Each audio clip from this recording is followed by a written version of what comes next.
What's going on, everybody? Welcome to the Special Tuesday Live with RJ Bates and Mr. Jerry Norton. What's up, Jerry? How's it going, RJ? Good. So today is, I know we say this every week, but we're rolling out a new product for Red Panda today. So it makes it an even more special live for what Red Panda has developed for the titanium family. I'm excited about this. So what Red Panda has done, they're newer to working with titanium. And of course, they know that we love PPL.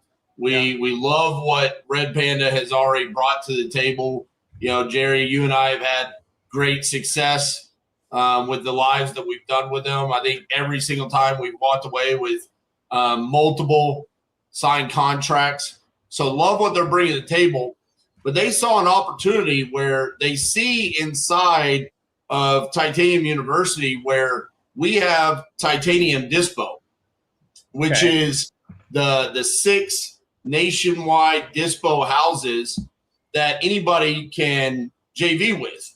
So if you're newer and you don't want to take your focus off of acquisitions, you can just send it straight to the Dispo houses and split that 50-50 and let them go handle the transaction coordination and the dispositions. And that's their primary focus, those 6 companies. My company, Titanium Investments, being one of those 6. So Red Panda saw this happening inside the community, and they were like, what if we went to those Dispo companies and asked them for the specific markets that they have known buyers, that relationship? Because the downside to PPL on the cheaper leads has always been, well, it can end up in a rural location or a location where even a nationwide company might not have known buyers.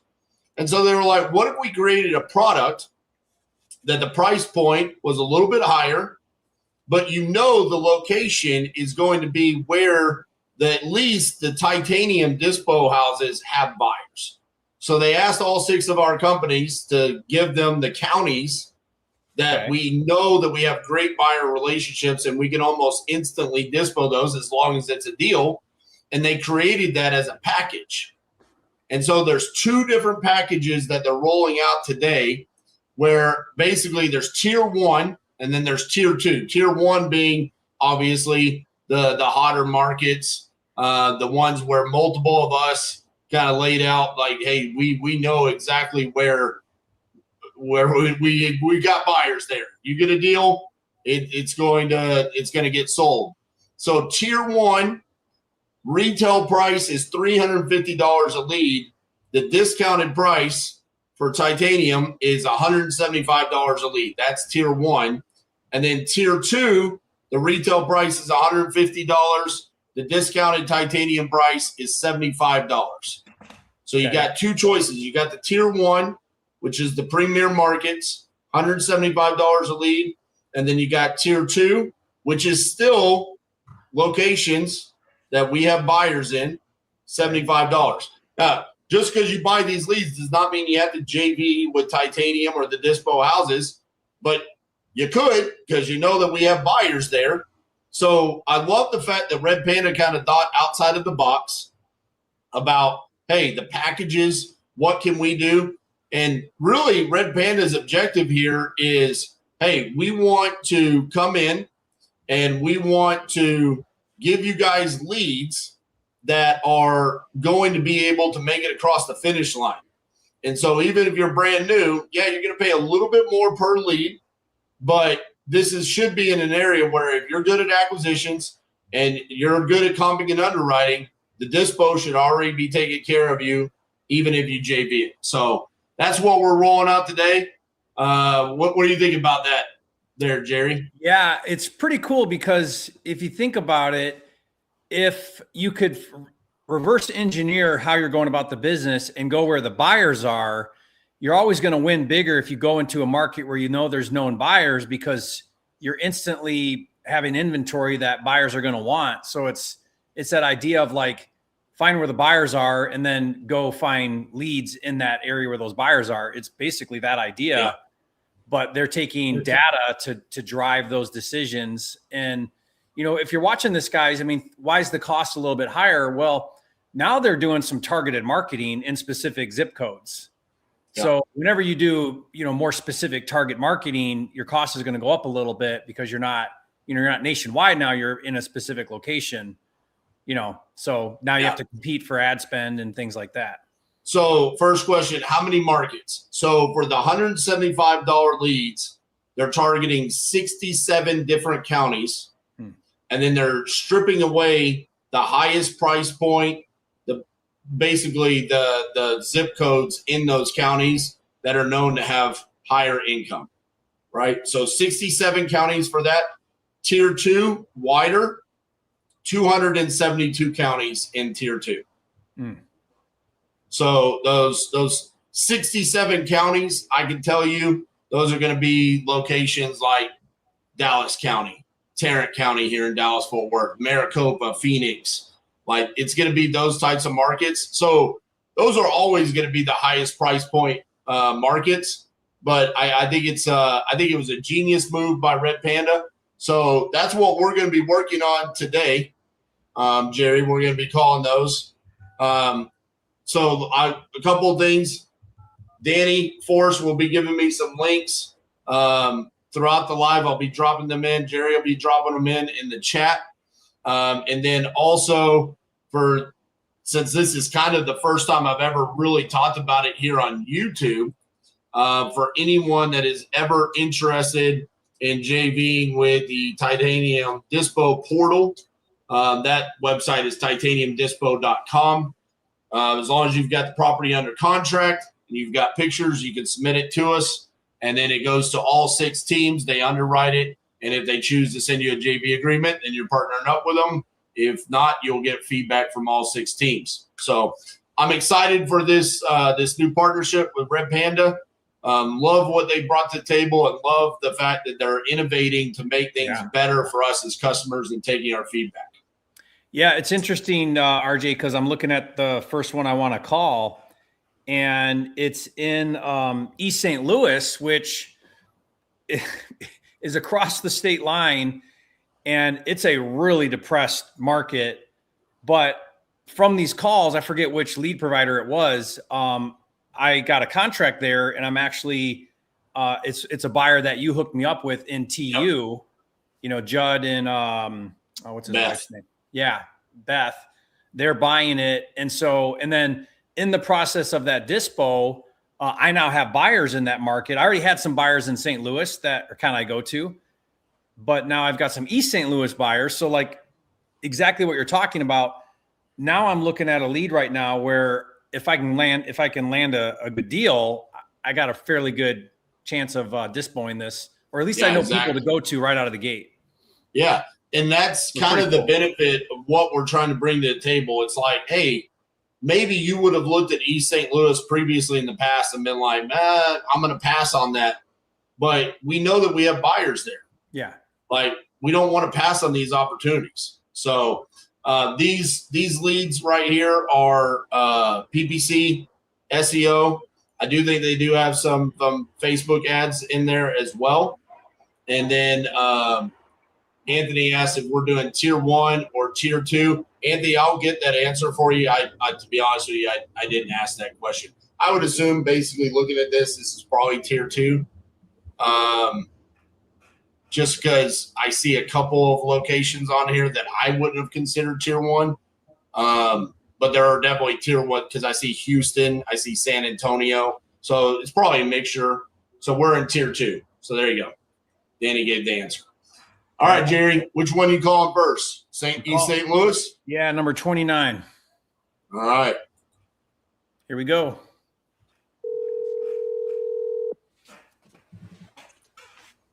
Hello? Yes. Hi, Christina. My name's Jerry Norton. Calling you about your property on Marybelle Avenue. Hi, how's it going? Good, good. You still looking to sell that property? I am. Yeah, I just started the process of trying to sell it. Okay. I'm in the process of buying a property there right now on 8th Street. Oh, sweet. Okay, that's cool. Yeah. Is that close by this one? Possibly. I've never been. Oh, okay. Me neither. Okay, good. It's on. If I'm honest with you, it's not in my top 10 places to visit. Then I won't plan any trips. Yeah. How did you end up with it? I just like to do small investments every couple of years, and it's a 5-plex. It just needed a little bit of work, and we had to get rid of some tenants. But once all that got squared away, it's a pretty good property. Okay. So it's vacant now? Yeah. So right now, it's a 4-plex and a single family home. It's 2 lots, 1 property. 4-plex and a single. So they're both on the same lot? Yeah. Okay. The single family is renting, I think, for $850 a month. And then 2 of the 4-plex are $700 a month. And then there's 2 more units that still need to be renovated from previous tenants, but they're $800 a piece. That's the market rate, but it's all vacant right now. It's $800 a piece to renovate them. And then they're ready to go. The property manager is very upset that I have not renovated them yet. Wait. So those numbers you gave me were not the rent. That was the renovation cost? So that's the renovation cost for 2. Everything else is rented out.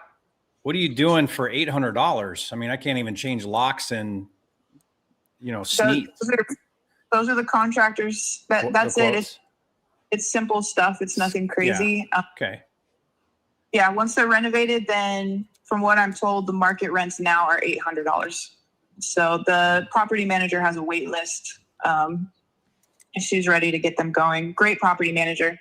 Just terrible owner who does not have time. And what are you hoping to get for it? Like, if you could get your price, what's that? 170. 170. Put into it. Pardon? Make back what I put into it. Okay. So that's what you've got into it? Yes. How long ago did you buy it? 2-3 years. 2-3 years ago. Okay. Yeah. So I've had kids since I bought it. But my life has changed drastically. I'm trying to just clear my plate a little bit and just focus. I hear kids will do that. They'll keep you busy. Yeah, they do. They do. And I have a career as well, which is very demanding, and I'm moving up the ranks pretty quickly. So. Oh, good for you. Yeah, great properties, tons. Great if I could hang on to them for another 5 to 10 years. I just don't want to deal with the extra right now. I want to free up some time and just kind of focus for the next few years. So would you say that if I'm doing a financial analysis, it would be $800 times all 5 properties?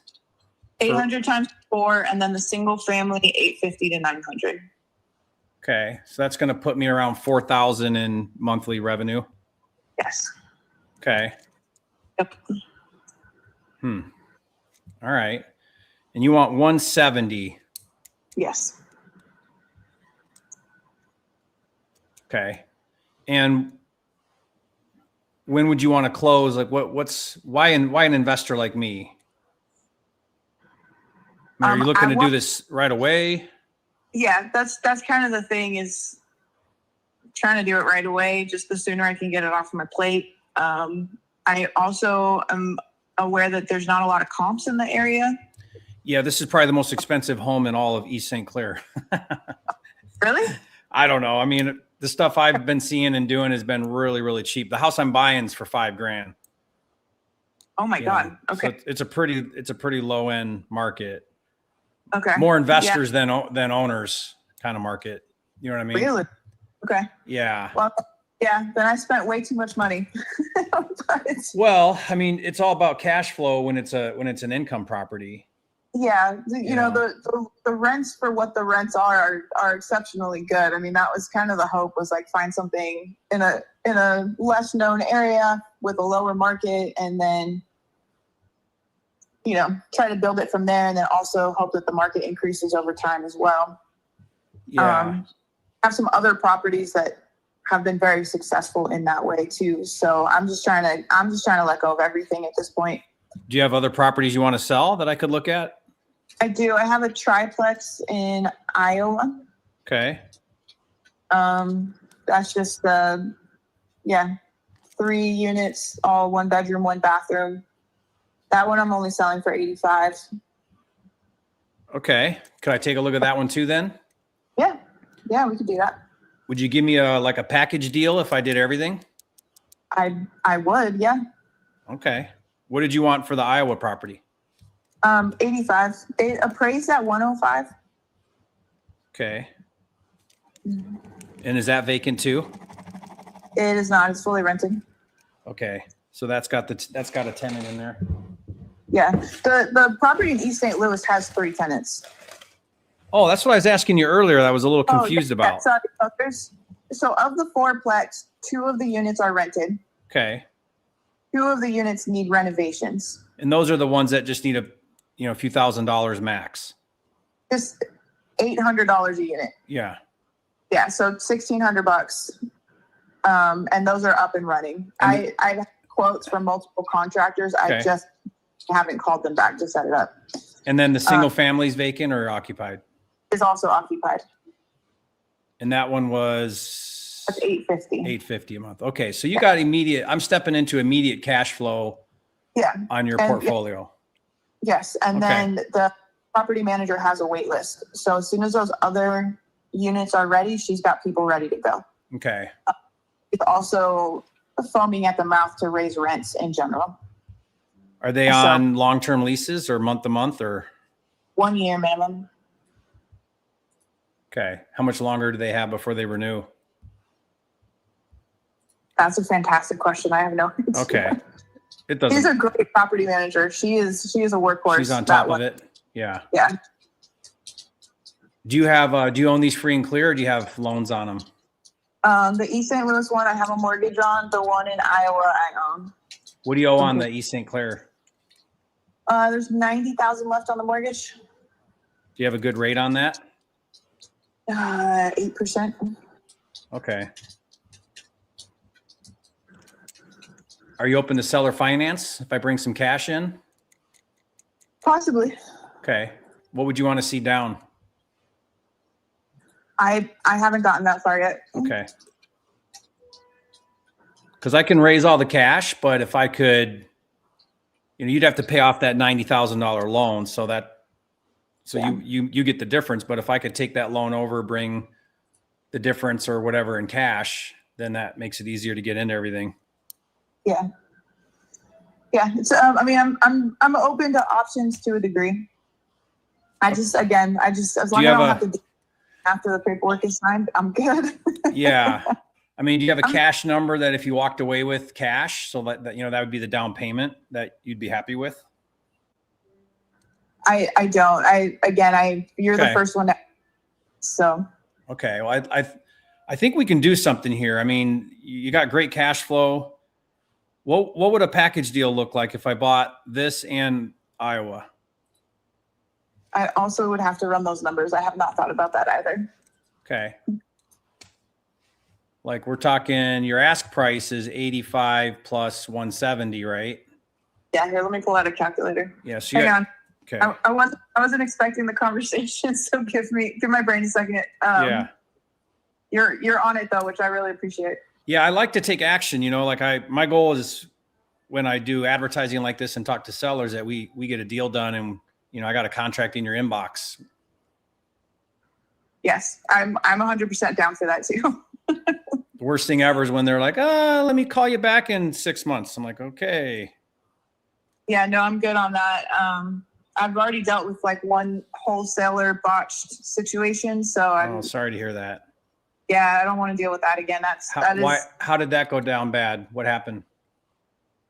They offered everything up front as is on contract, but then they were trying to find financing. Supposedly they couldn't. And then they got some weird guy involved who was trying to talk me down to a subject to with no down payment. Yeah. At that point, I was like, all right, you guys are fucking with me. Sounds like a wholesaler. I wholesale too, but I do it the right way. It's at the end of the day, they're all investments. We're all just trying to make our money. So I'm just honest Yeah. about what I'm doing, and I'll tell you exactly what I'm doing and make sure that you're fully aware. And, people want to feel like they understand what's happening. That's all.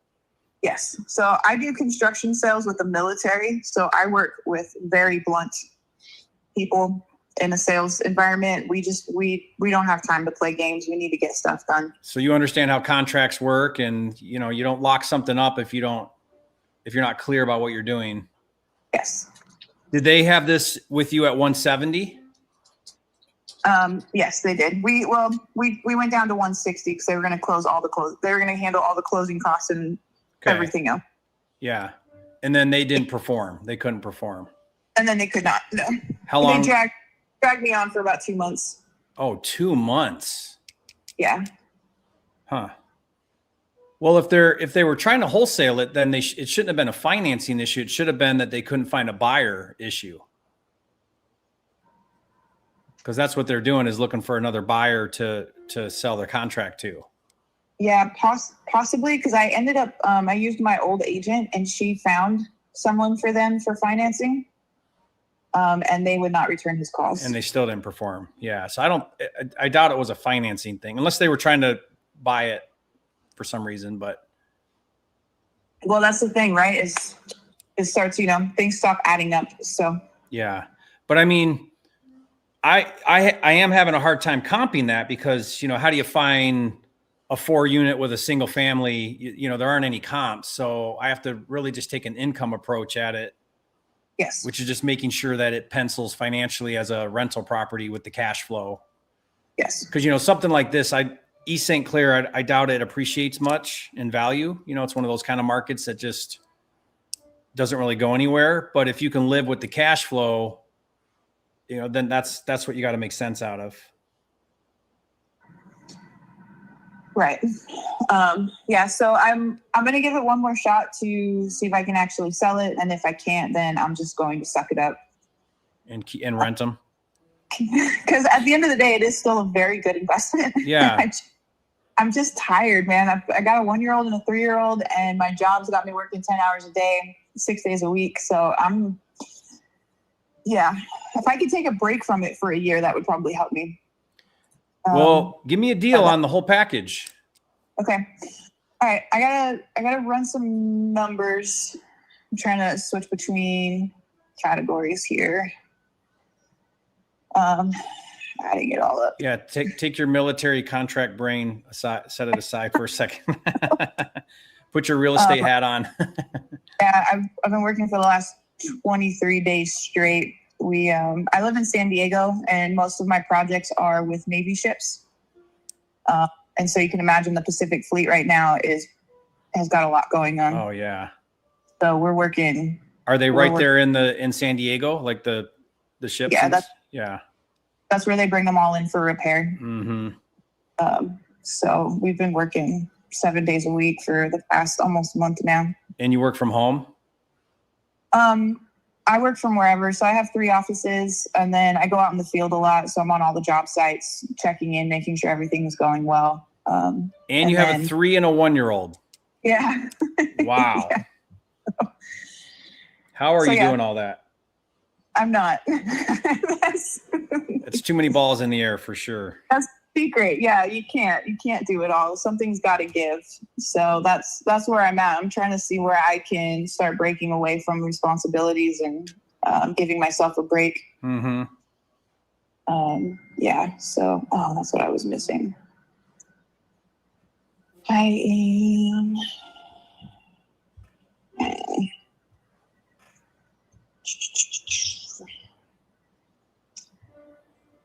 Yeah, so I'm thinking, so I guess if we're just going to keep it super straightforward, I would go probably the lowest. I would go back down to 160 on the 5-plex, and the most room I could go would be 75 on the triplex. Okay. So if I could get you those numbers and put an agreement together, you're in a place to move forward with that? Yeah, I would do that. Okay. So 160 and 75 on the other one. Yes. Okay. And that one's good to go, right? The Iowa, like it's rented. There's no work that needs done on that one. No, that one is totally fine. One of the renters has been there 13 years. Another renter was there 6 years. He passed away last year, so there's a new renter. And then there's a family that just moved in upstairs. Everybody there is just chilling. It's an older home. Okay. So the only complaints I get from there is from the downstairs neighbor when he doesn't like how loud they're being upstairs. Yeah. Can't help you, dude. You live on the first floor. Like, that's life. And I called you on your cell phone, right? Yes. Could you text me do you own these in an entity or your personal name? Don't judge me, but they're my personal name. Oh, I'm going to judge you. Yeah, that's like a rookie thing to do. I hired a tax company that was supposed to do all of that for me, and they never did. You know why that's bad, right? What's that? You know why that's bad, right? In your personal name? Oh, yeah. Yeah, I do. The ambulance chasers are going to slip on the sidewalk in front of your house. I know. I've even tried to use, so there's a Veterans Small Business Association, and because I served, so they help veterans like do all this stuff across the country. I've even reached out to them. They're supposed to connect me with people to get it set up in different states, and I have gotten zero follow through from paid and unpaid. The good news is now you don't have to worry about it because you're going to sell them. That would be another thing I could stop worrying about. Yeah. Can I confirm I've got the right email here?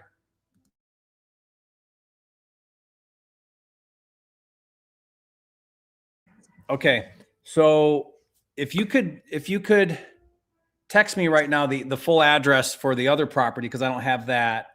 And then what I'm going to do is I'm going to put together 2 different contracts that I'll email you, one for Iowa and one for the fourplex with the single family. Okay. And then I'll have this together and over to you probably in the next 5 or 10 minutes. Okay. And all right, yeah. 30-day close, fine? Like in 30 days? I'm great with that. Okay. And I've got a good title company there for East St. Clair. I'll find one for the other one, but yeah, let's put this all together. I'll have a few days due diligence in there just because, I haven't seen them. So what I'll do is I'll get my guy out. He'll do a quick walkthrough. I'll have to coordinate with you on that with your tenants and stuff, but we'll make it easy and we won't make it invasive or anything. No, the properties are super easy. The East St. Louis, the property manager, she is great to work with. And then for Atlantic, one of the residents that's lived there 13 years, I pay him $50 a month to keep eyes on the property for me. Mm-hmm. So he's always available. He's retired. He's always available for contractors, anything like that. Yeah. Yep. So I'll probably put like a 5-day inspection in the contract. Okay. And then we'll have to once we get it, I can't do anything until we have that executed agreement. So once we have that, then I'll just reach back out to you and we'll schedule like a time to meet and all that and go from there. Okay. Awesome. Sounds good. Okay. Appreciate you, great. Christina. Yeah. Look, excited to work with you. All right. Sounds good. All right. Thanks. Talk soon. Dude, that thing's a cash cow like that one you did last week. For real. What did she say? 4,000? Yeah. If you add up all the rents, it's 4,000 on the 4-unit with the single family. What a great first dial. No kidding. No kidding. Wow. That was what do you guys call them over there? Layup? Yeah. Well, a lay down.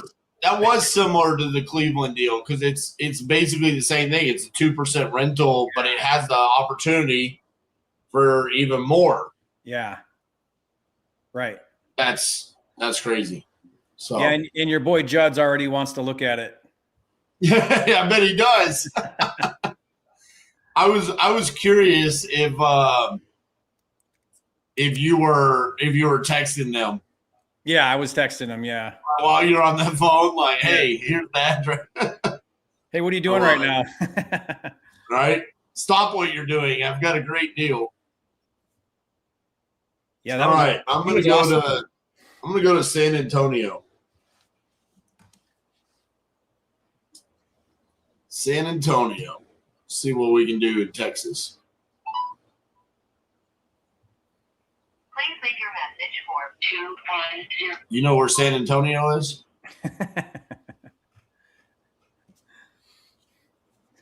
Pretty soon I'm going to know all the places like RJ. All the places in Texas? Yeah.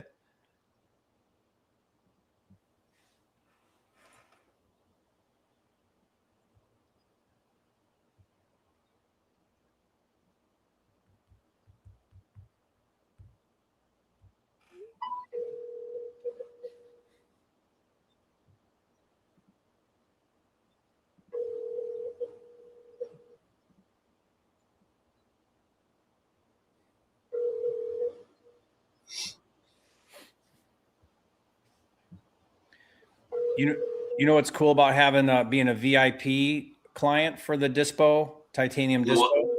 What's that? I get to skip the portal and I just get to give Danny bullet point information. Please leave your message. Who would have known that if I gave you one buyer, you would just repeatedly go back to it over and over and over again?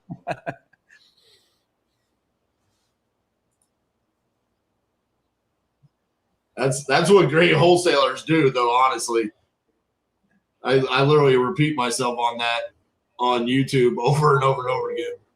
Yeah, it's all about buyer relationships.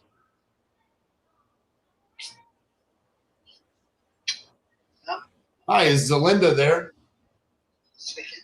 Hey, Zelinda, this is RJ Bates calling about your property there on Central Street. Looked like you had filled out a form on my website about needing to sell that property. Thinking about it. What are we thinking about? I just got to talk to some other people. One other person factors. Oh, you got to talk to other people besides me? No. Oh, okay. Well, how much you want for it? I don't know. I got to figure it out. Oh, is that what you got to talk to somebody about?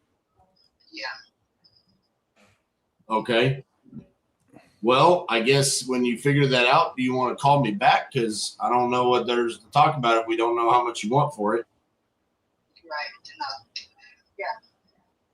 When's that going to be? Tomorrow. I'll let you know. Okay. Who are you going to talk to? Who's going to tell you how much you want for your house? Nobody but me. Oh, so you're going to go talk to yourself? I just have to talk to my daughter, ask her some questions about it first. Gotcha. Okay. Well, what's got you looking to sell it? We'll discuss that part tomorrow. Oh, okay. All right. Well, I guess we'll call tomorrow. What time do you want me to call you? About this time here. It'll be fine. All right. 3:55 p.m. tomorrow, I will call you, and we'll start this over. See what we can do. Okay. All right, Zelinda. Thank you. All right. Bye-bye. Well, that's a fantastic lead for real life. But we're playing YouTube pretend wholesaling. That was not good. I needed Zelinda to know how much she wanted for her house. What'd you think about that question there, Jerry? Who Which you got to one? talk to figure out how much you want for your house? Yeah. Oh, so you got to talk to yourself. That's what she said. Nobody. What? You said you got to talk to somebody.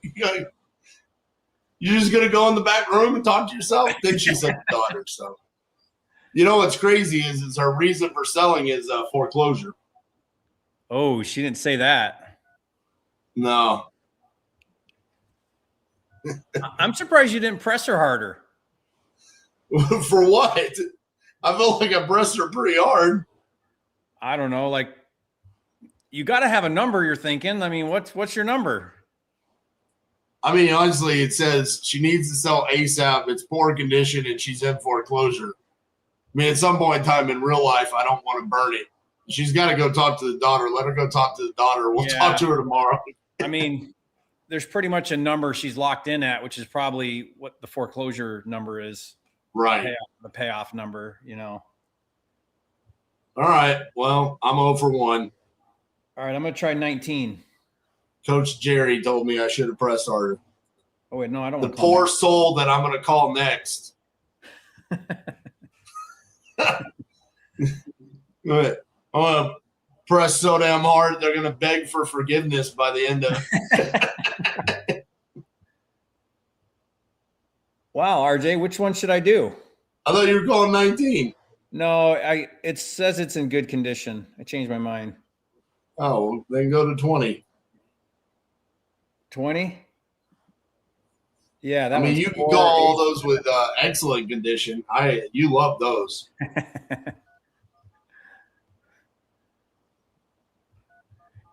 Is there a single one of these in excellent condition? I mean, for real? No, we're getting lied to out of the gates. Yeah, we're starting out getting lied to. It's never a good way to start.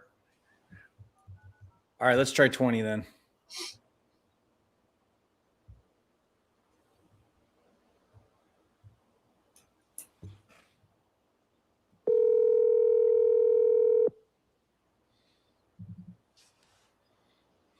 Please leave your message for 3. Indianapolis is great too. Tyler wanted to know if I could be more straightforward. You said I could. So buckle up, Tyler. We're coming in hot. In real life, you would never press somebody that hard. You'd make the appointment and follow up. You know. Please leave your message for RJ Bates is a fake. We gotta love this. Jerry, did you know I'm fake? Yeah, was it last week? Last week or the week before? I had, I think, 3 comments that said, "This is fake," or "This is role play. This isn't real." And it's like, do you know how much work it would be to fake seller calls? Why would we not just do real seller calls? That's way less work than faking seller calls. Like, what do I got to do? Train somebody on the script and then right? Like what?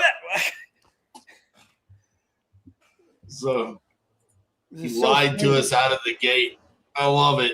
It's been a while since we had somebody that was like just off their rocker in the chat. Yeah. Welcome to the show, Tyler. You might have to, RJ, you might have to hold up a sign with the date and time to prove that it's live right now. Oh, that's true. We could do that. For everybody who thinks it's not live. What if this was part of the script, though?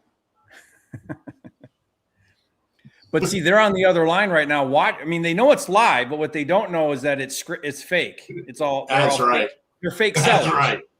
They're paid actors. That's what we're doing. They're paid actors. So wait, you called 20, right? Yeah. Now I'm trying 24.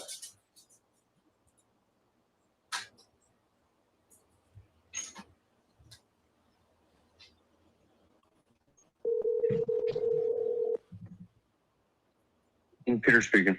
Hi, Peter. My name is Jerry Norton. Calling you about your property on Liberty Road. Okay. You still looking to sell that? Yes. Okay, great. Love to see if I can help you out. What are you hoping to get? 39. 39. Okay. 2-story detached garage? Yeah. Yeah, 2-story detached garage, basement. Basement, only a 2-bedroom or 3? It's a 4-bedroom. 4-bedroom. Okay, Zillow's got it as right. a It's 2. basically a 3-bedroom, but one room is like a baby room or something like that. No closet? No, it's not a closet in it. Yeah, it's a door and a window. So they can't count it, probably. Right. Okay, looks like you bought this a couple of years ago. Right. And are you looking to get back what you bought it for? Is that what you're thinking? No, I'm not gonna get back what I bought it for. Okay. Just looking to get to pay it off and get an extra $5,000. Okay. So tell me again your number. I didn't write it down. 234.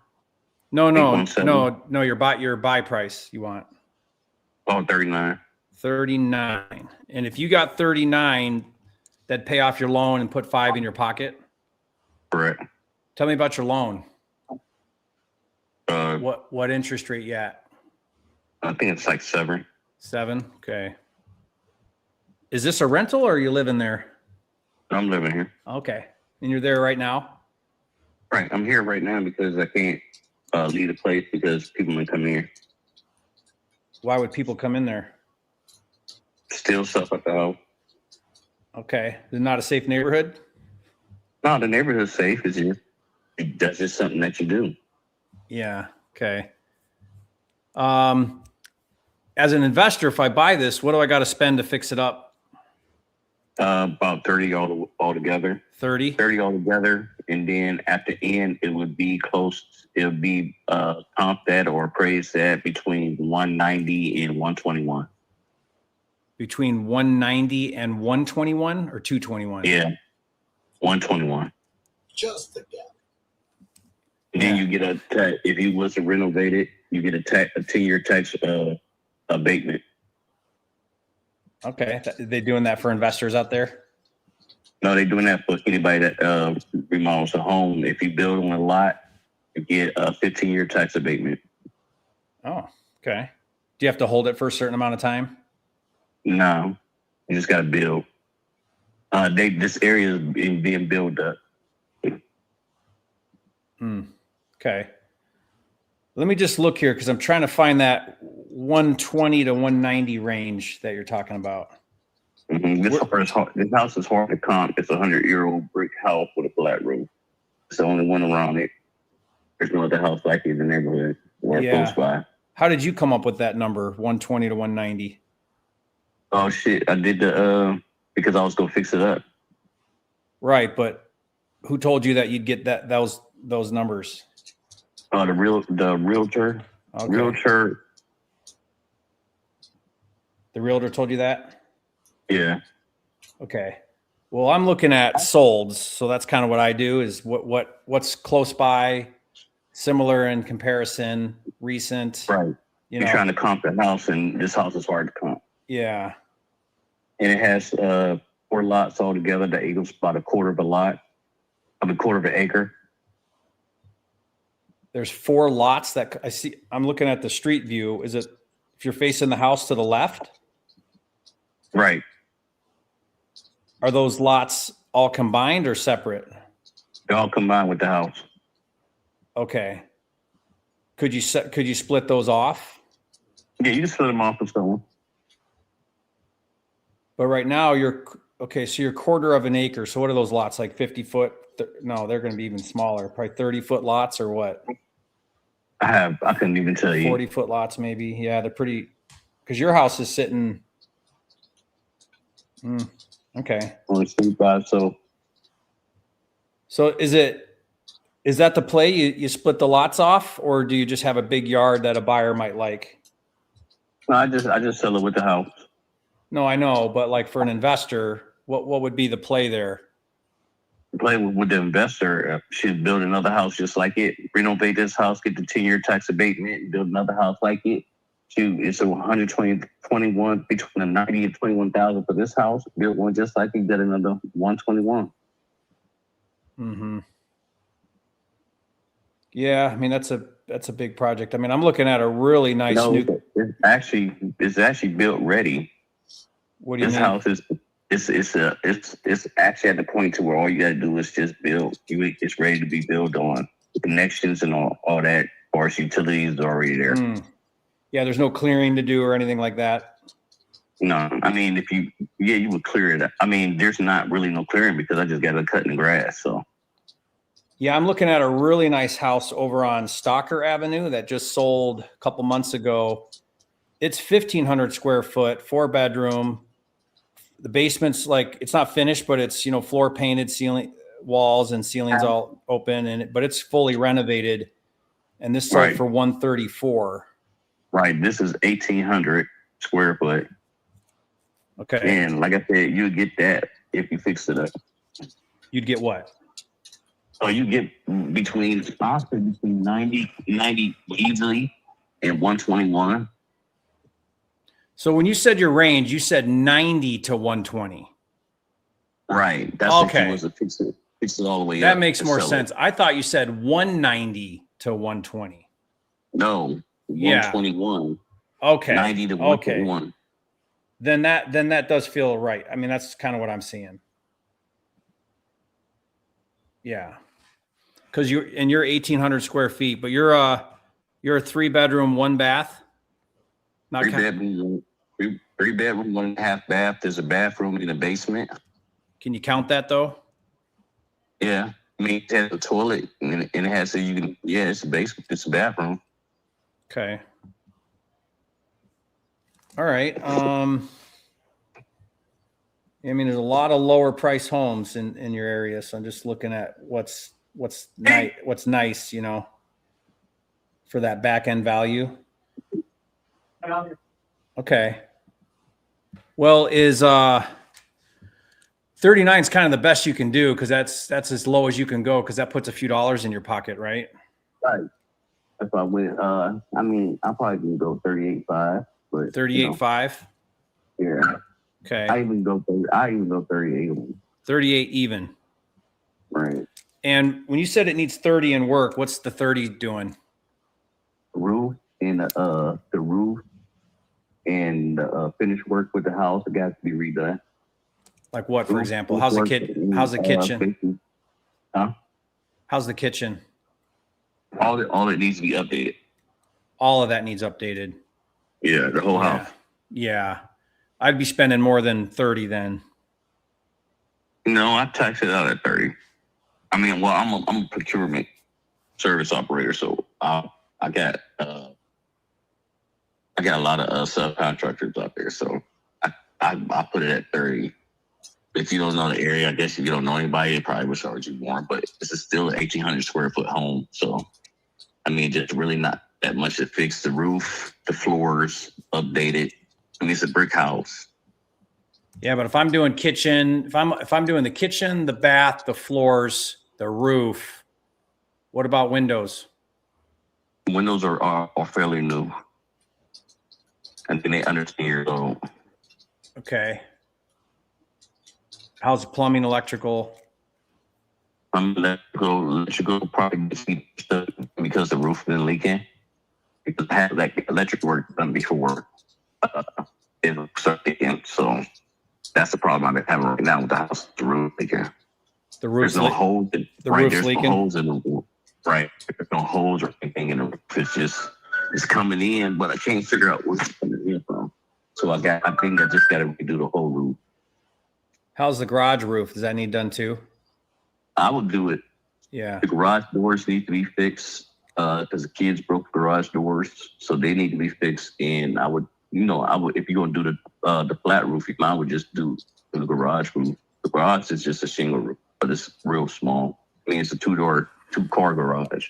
I'm looking at the pictures from when you bought it in 23. Does it look similar to that right now? It didn't look like that when I bought it. Okay. So it looks lived in, you know? Yeah.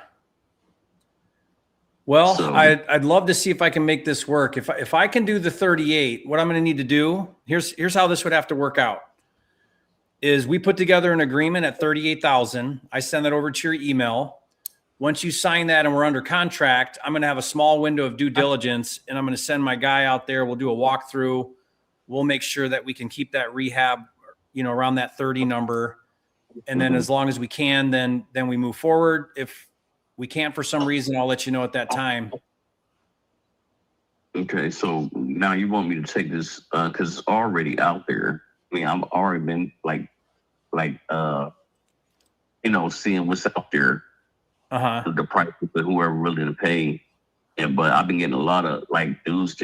Some dudes it's just not even worth talking to. I mean, they wanted $20,000 for the house. I'm like, dude, why would I do that?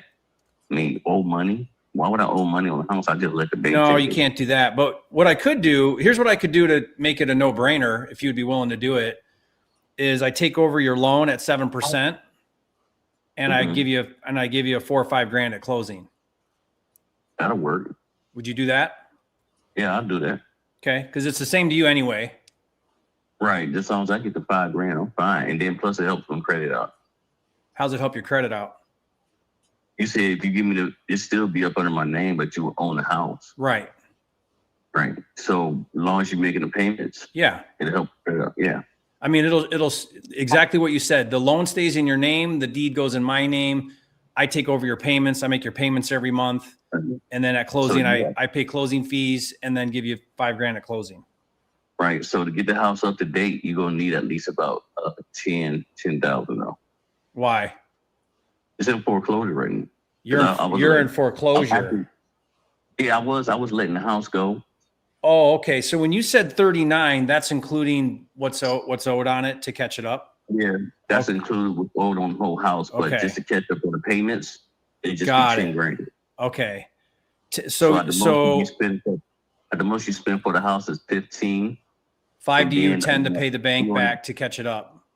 Right, and then you only got to pay like 20,000 on the house, 23,000, something like that on the loan. Yeah. Okay. So just walk me through the numbers. What's the total payoff to the bank?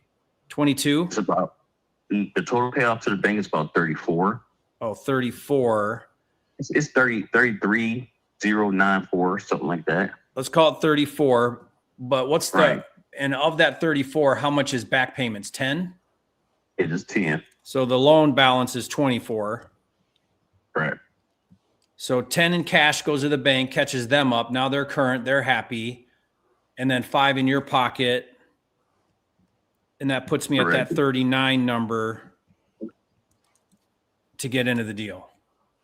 Correct. And how much is your monthly payment at that 7%? About 400 or 500, something like that. Okay, it's under 500. Yeah, it's under 500. Is that like with the taxes and insurance, or just the? No, that's taxes and insurance. That's the whole thing. Okay. And what would that house rent for? They say if I was to rent it, it'd be about $900 a month. 900. Yeah. Okay. So it's it'd have some cash flow if I did that. All right. I mean, I like that better because then I don't have to come up with as much cash. Yeah, there's only like 20,000 left. Yeah. So, and you can manage that with like 400 or 500, less than $500 a month. So it definitely works. I mean, I looked into it, you know what I'm saying? I did look into it. Okay. Well, all right. So, I mean, it's a little tight because the cash flow is like, 400, but then I've also got cash on cash for the money in and the money to renovate. So by the time I put a return on that, it's okay. So, I mean, I think I can do this. Yeah, you'll be, I say for the whole thing, you'll be about 60, 65. And I say, if you want to push it, you'll say 70, but you're still going to get at least about $30,000 back after it's over with. Yeah. I mean, that's maybe, I mean, that's not factoring, like if I flip it, I got to pay closing fees, commissions, but. Well, that's the thing of it's in the red zone. So if the house is, if the house is bought from somebody here, they could actually get, the state actually pays the closing costs and everything. Oh, it's one of those programs for like a first-time buyer program. Right. Yeah. That's how I used it when I first got it. Right. Okay. Well, if you're okay to do it that way at 38, then I think we can see if we can make this work. Okay, so the next thing, I need to talk about some earnest money, man. Because if I take this off the market and somebody else comes, I definitely want to sell it. I need you to give me 5 days. That's it. All right, I give you 5 days. If you give me 5 days, I'll know if I can do it. And then here's what I do. So here's the steps. We have to get an agreement in place. I have 5 days. I'll try to get out there the next day, like I'll go fast, but I have 5 days. During that 5 days, I do my due diligence. If everything checks out, then I put the earnest money down at the title company. That then goes hard. So if I default, you keep it. And then we have the closing, whatever, 3 or 4 weeks after that. Yeah, because I'm in the process of cleaning the house out now. Okay. So. All right. Are you okay with all those terms? Yeah, I'm fine with that. So if I email you an agreement right now, you'll sign it? Yeah, just give me $5,000 at the end of the day. I'm fine. Okay. Whatever we do, I'm fine with it. As long as I get $5,000, because $5,000 is going towards the business. It's going towards your business? Correct. Where are you moving to after this? I live right. Well, I got another house right down the street. Okay, so you're good there. You got somewhere to go. Yeah. Okay. Unless you want to pay me to relocate. No, not really. Not if you got somewhere to go. Mm-hmm. All right. Well, then let's do this. Let me just confirm I've got the right email here.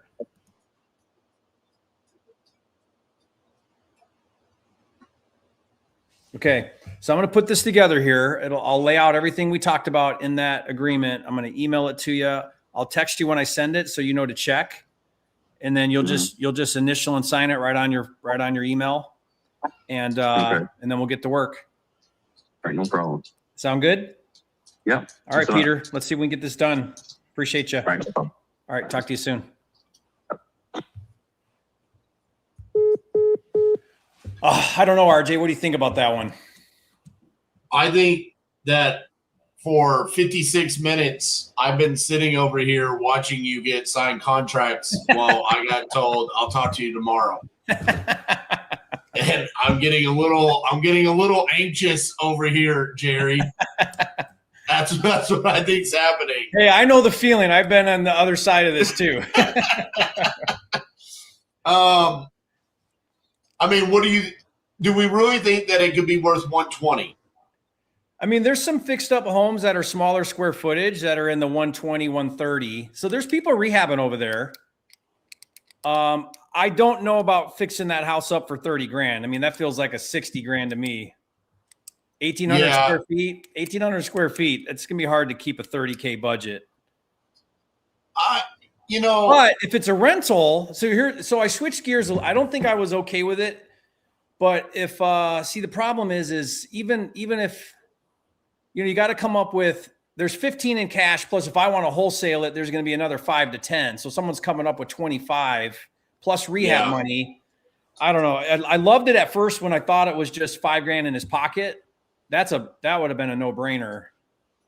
You know what I mean? But, I don't know. I mean, he seemed pretty honest about the condition of the property. Yeah. He was pretty straightforward with it, but we know how that goes once you get out there. It's a nice brick house with a detached garage on 4 lots. I don't know. It might.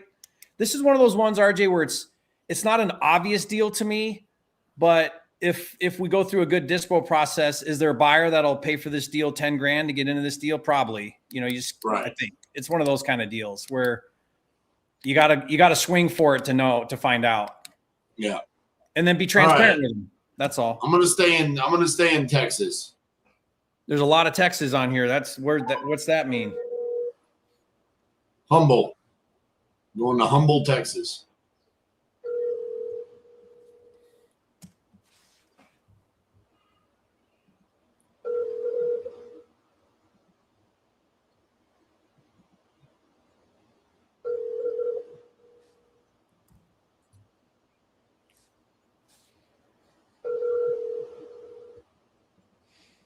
Please leave a message and I'll get back to you as soon as I can. Thank you.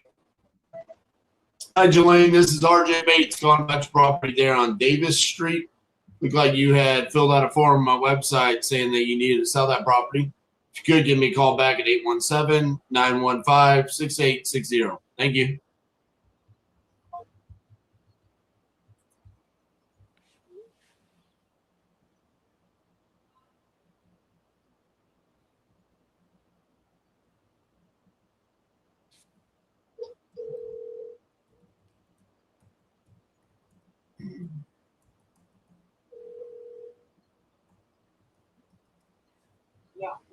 Hi, is Israel there? Hi, Israel. This is RJ Bates, calling about your property on Oliver Road. Looks like you had filled out a form on my website saying that you needed to sell that property. Awesome. How much are you looking to get for it? I was asking, when I talked to him earlier today, he's going to come out to look at it tomorrow. And he brought me down to 7. To what was that? I was asking the lady, but there's a guy that's coming out tomorrow who said I should buy it. He took me down to 70. To 70. Okay. What's he coming out to look at? Just the condition and the property itself. He needed to do that. All right. I don't like coming in 10.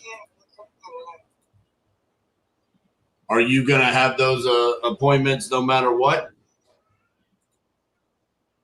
No matter how this conversation with me goes? With the conversation, I'm not doing anything. The biggest line in the world. Oh, so you won't sell the house until somebody comes out and sees it? I'll sell the house, but I'll do anything for it. But I'm not going to obligate myself to nothing. What do you mean? What do you mean you won't obligate?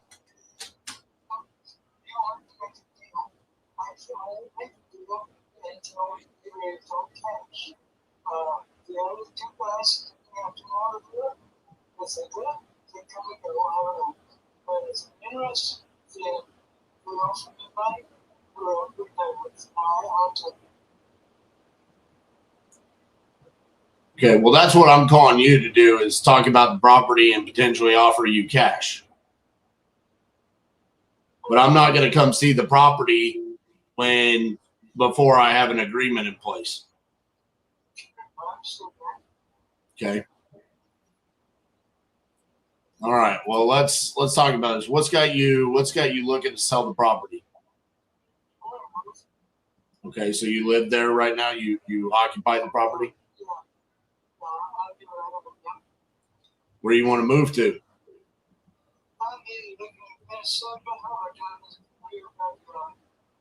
Oh, those are polar opposite. It's either going to be freezing or burning hot.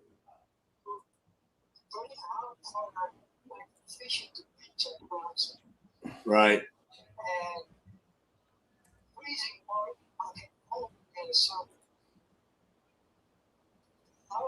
My hobby is hunting and fishing. That's all I really care about. Hunting and fishing. All right. Hunting and fishing. I'm going to be going to Minnesota the weekend before Christmas. Yeah, my son's got a hockey tournament up there.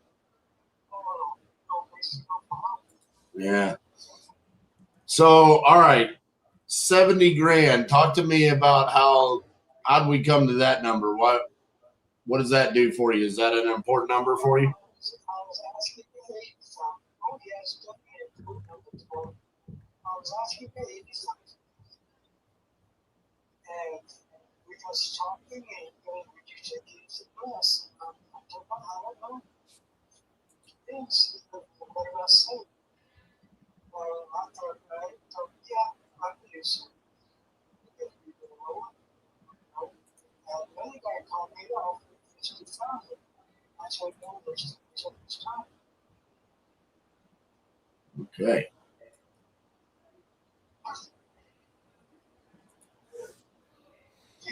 How did you come up with the asking price of 80,000? Okay. I pay taxes for 5,000. That's what it is. Mm-hmm. And so I needed to and that's going to cost probably $200,000. So I said, well, okay, I'll pay for it. So I probably got it. And this is to help me get me started somewhere else. That's what I have. But yes, I thought about it, I can help you. So I'm okay. And he asked me to go over. So I'm just going to this one is really private. Okay, that makes sense. How much land comes with your property? Is it close to an acre? Yeah, 9/10 of an acre. Okay. And I got some confidence around like 3/4 of it. The very back is a cowboy. So this conversation that you had with this gentleman earlier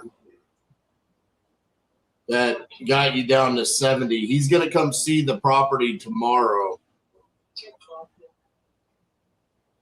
Was there any reason behind him getting you down from 80 to 70?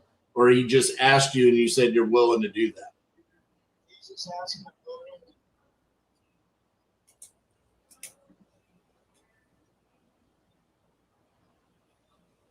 Okay.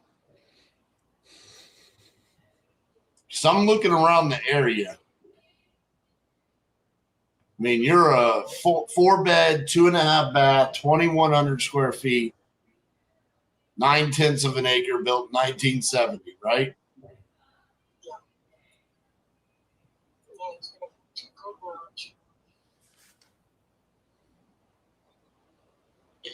Talk to me about I know you said it needs a new roof, and that's why you're discounting it from your tax assessed value. But when was the last time you replaced the flooring or remodeled the kitchen and bathrooms? Never. So it's basically that 1970s kitchen. I can tell you when I had this reference. I can tell you when I moved in 1994, and I was living on the Okay.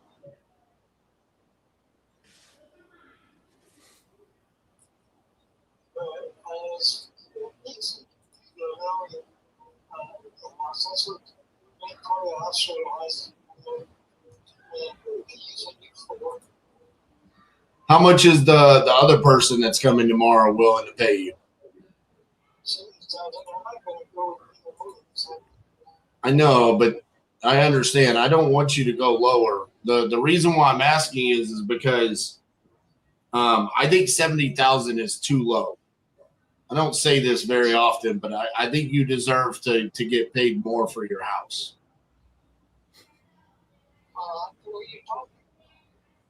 I bet you do, because I've done this a lot, and it's very rare for me to tell a homeowner that they deserve to get paid more than what people are offering. But I mean, I'm looking around in your area, and I get that your property needs some work. And well, I'm talking about the house. Like, it needs a new roof, and right, and it probably needs a little cosmetic updates on the inside. But I think you are drastically undervaluing your house, and so that's why I was asking how important is the 70, and like it's not important. I went with 80 because, like I said, I value this tax interest shield. They value this at $5,000, and when I first did, my dad told me roof, and that cost us about $18,000. And so I figured, putting $25,000 down because I was getting benefit. And so I figured, okay, especially going for take down those other than what I told you, I had no concept of what this would work for. okay.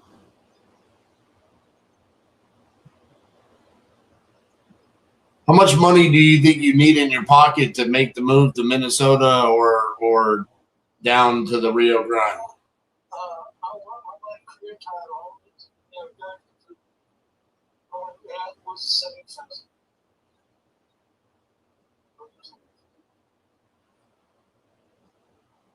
And you don't owe anything on the property.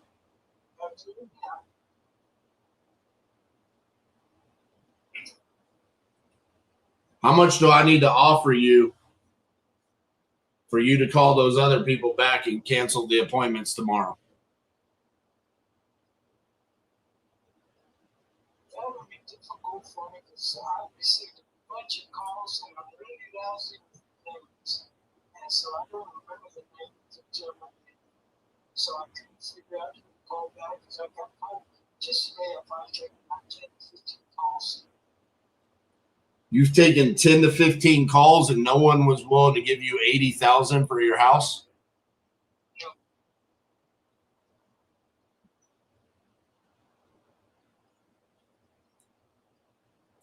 What am I missing over here? I want to give you 80,000 and make everybody go away.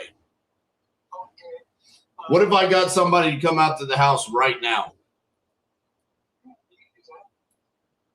If I get somebody to come out to the house right now, are you willing to sign a contract? I think technically I already signed one. You've already signed a contract? One of Thomas, You promised to? I don't know what you call it. It was sent to me. Did you put pen to paper? Did you click buttons and say submit? Yes. Yes. Oh, you signed a contract.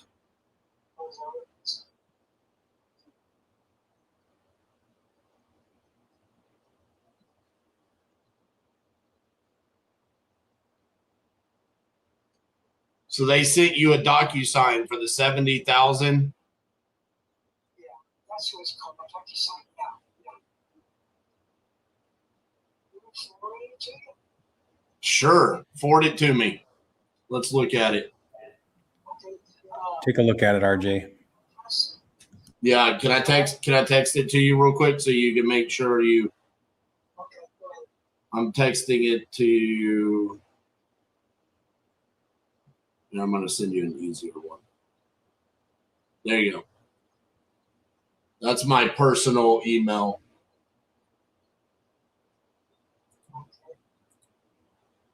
I just want to make sure it's like a legitimate contract, because if you're under contract, then I have to respect that. If you're not under contract, then it's all's fair in love and war. But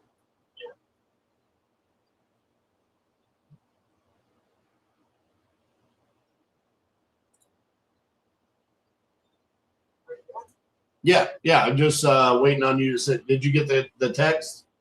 I'm looking right now. I'm not good at this stuff. Well, it's okay. Don't worry about it. There's no rush. Okay, RJBA. Yeah, it's rjbatesinc@gmail.com.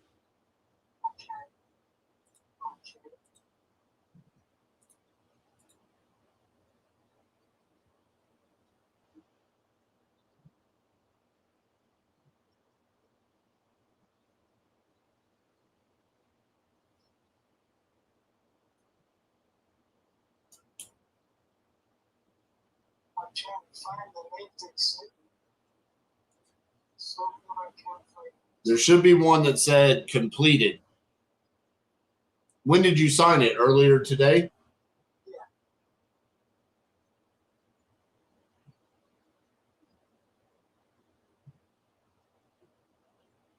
Hey, just so you know, when you sign one of those, you can't sign other ones.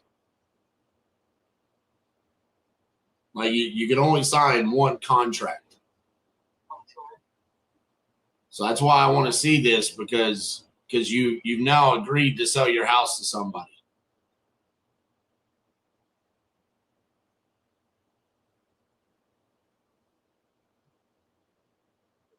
I found it, but I can't switch it over to. You just click the forward button. Maybe it's the three dots, and you click forward, and then you type in my email, which is rjbatesinc@gmail.com.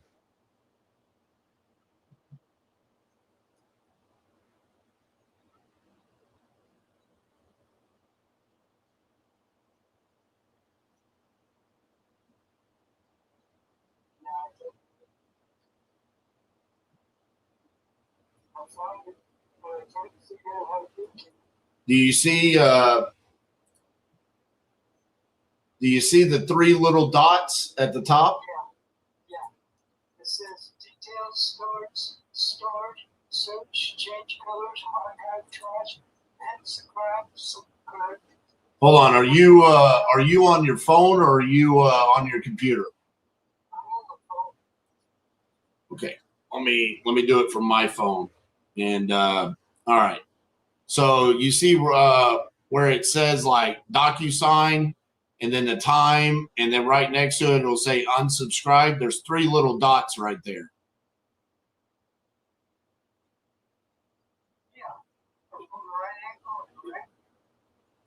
Well, not all the way up at the top. It should be right next to where it says DocuSign. All right. And then if you click that, it should say forward.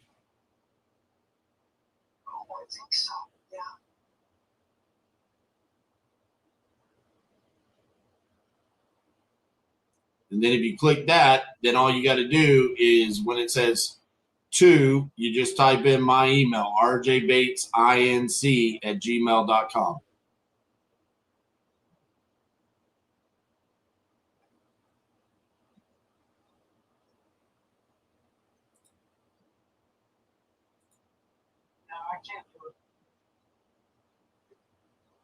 You can't do it because you can't figure it out. I mean, there's only so many buttons on that phone that you could tap to figure out where the forward button is. I've got it towards asking for your address, but it's got an address in it, and I can't remove the address. Where it says to, it should be blank. It's not. It says service DocuSign. Okay, delete that. Just tap at the back, hit delete all the way, and then type in my email address.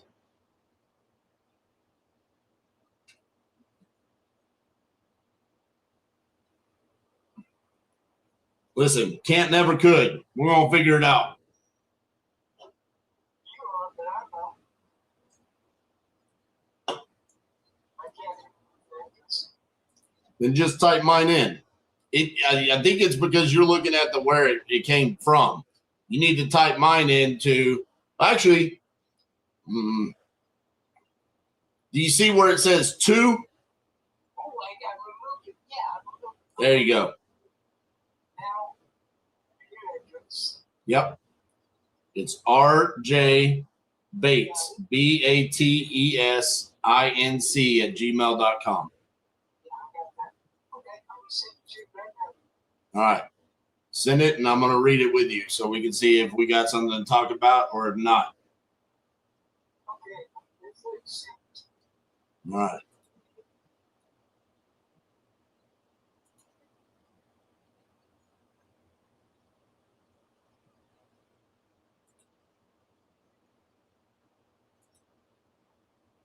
We're waiting. We're waiting on the internet to ship it.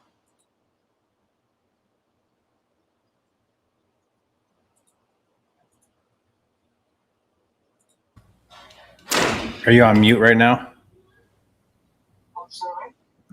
No, it's sorry. Someone was asking me if I was on a call right now. All right. So you hit the send button, right?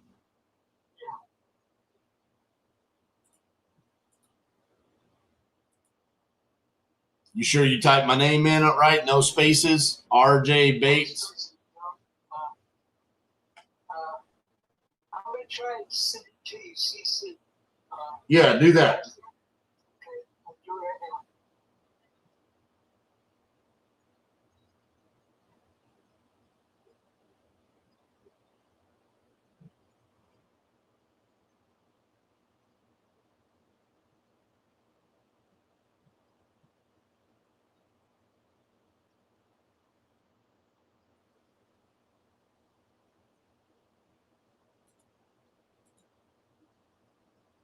Still nothing? I'm refreshing to see.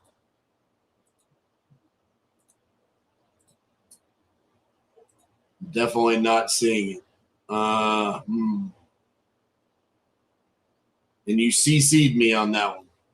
Yeah, I'm going to do it again. Just say no.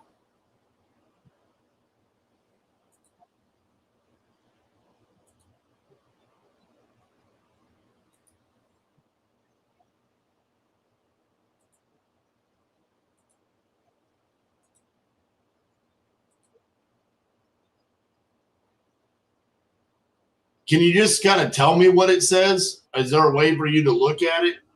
I mean, we can't figure out how to get it to me. Does it have like a purchase name, like a buyer, and then your name, and then a price? It says, okay, I'll read what it says. Starting at the very top, it says DocuSign. Official DocuSign. Notification, agreement, management, document, signing, and status updates. Yeah, but the document itself, can you open the document? Was that all? We'll read it. Verify the identity of the sender has been verified to no more. It's confirmed. General inquiries. Design DocuSign in the industry. Service DocuSign. Customer support. New policy. Privacy policy. New terms of service notification. Change colors, archive, undo, unsubscribe, market report.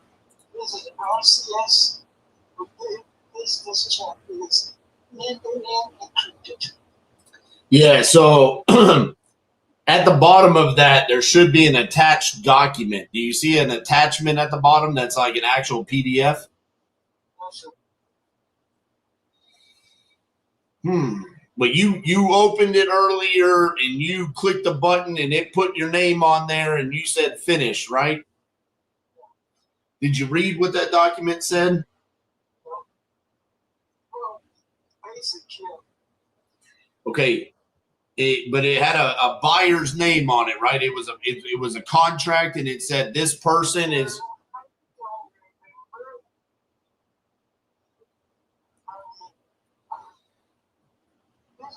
It's just what you call a total world with too much information at one time or not enough. I got you. Well, I don't want to overwhelm you. I apologize about that. I think you could get. I think you could get more money for your property, and I don't say that lightly. I actually mean it. Two, I don't know why this email is not coming through. Three, it's odd if you don't see an attachment on that. You should have had an attachment.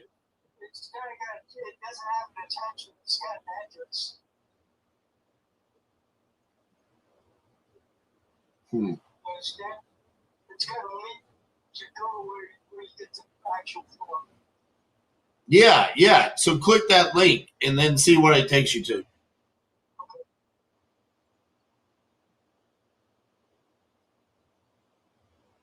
I remember when I know why they read so small, my eyes could read it.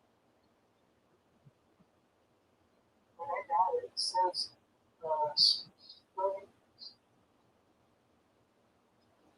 choose sell real estate. And today's date, parties.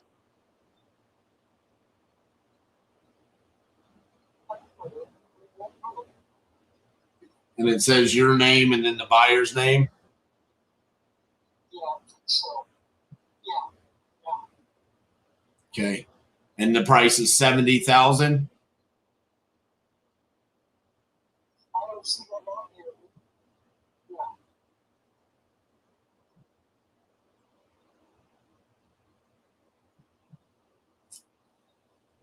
Yeah. Is there a way for you to screenshot that and text it to me?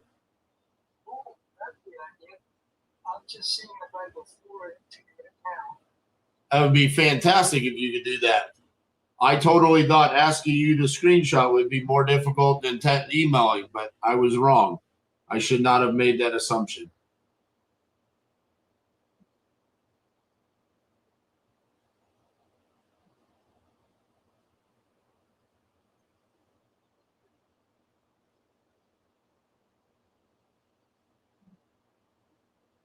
I can't do it.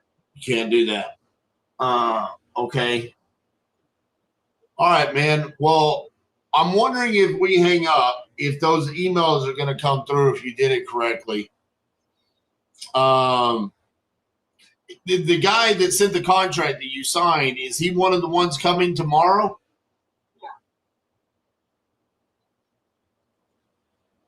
Yeah. Okay. Do you know how to screenshot? Yeah. I Oh, well, you just go to the text. Okay, so we will solve this. Now just go to the text message that I sent you in my email, and then you send it just like a picture, and it'll be right next to your pictures. Do you know how to text a picture?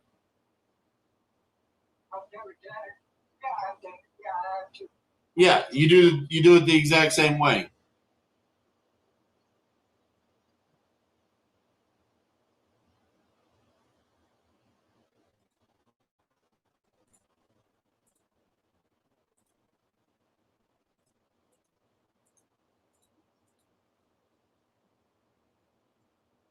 I'm sorry, man. This might be the most brutal call of all time on a live.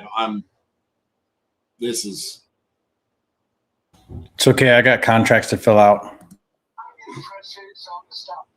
okay. That's fine. Frustrated, I get angry, and I break things. So Okay, well, let's not break things. When we hang up, I'll see if those emails come through. If they do, I'll give you a call back. Okay. okay. All right. Thank you. Bye bye. Bye. All right. Well, I am really curious to see now that we got off the phone if those emails do come through. If they did, then we'll call that guy back. I mean, I'm with you all the way on this one, RJ. Look at that contract, because who knows what he signed. Dude, That's a deal, huh? 80,000 is unreal. There's a property right now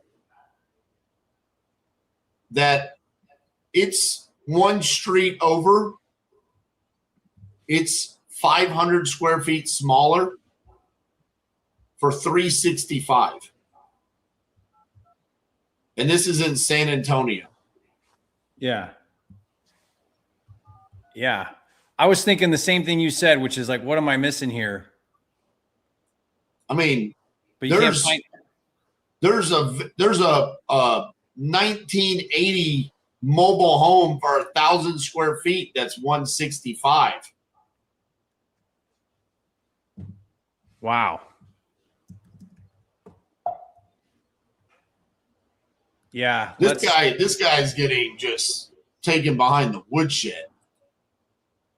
Well, I mean, is he? He's getting the price he wanted. He's not.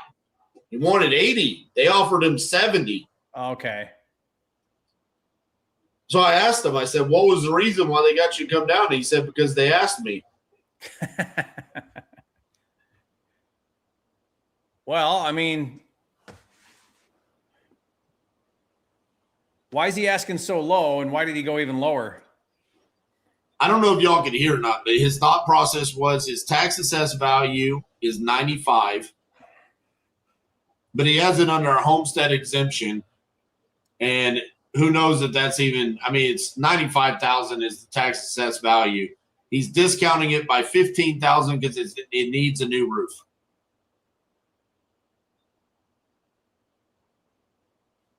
I mean, dude,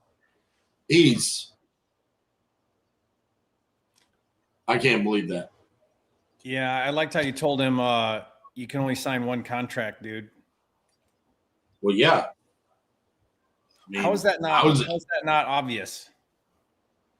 I don't know if he will even take me up on it, because at the beginning of the conversation he also said, I'm not committing to anything. I don't want to be held to anything.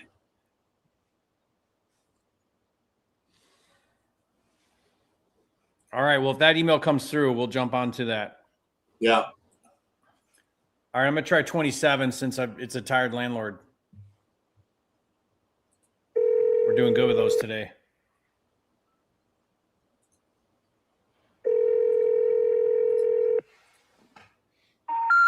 We're sorry. You have reached a number that has been disconnected or is no longer in service.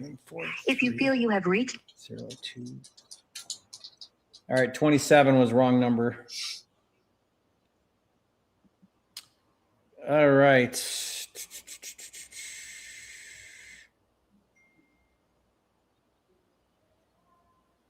Boy, all we have left is excellent and good condition properties, RJ. Well, it's okay. You can like not get a signed contract on Call a a bad one. You're okay if I call a bad one? Yeah. Since so far I've talked to someone who needs to take 24 hours to figure out how much they want for their house. And then I talked to someone that signed a contract this morning. Who casually mentioned it on a hot what might have been the best numbers I've seen in 5 years. Oh, by the way, I already signed a contract today.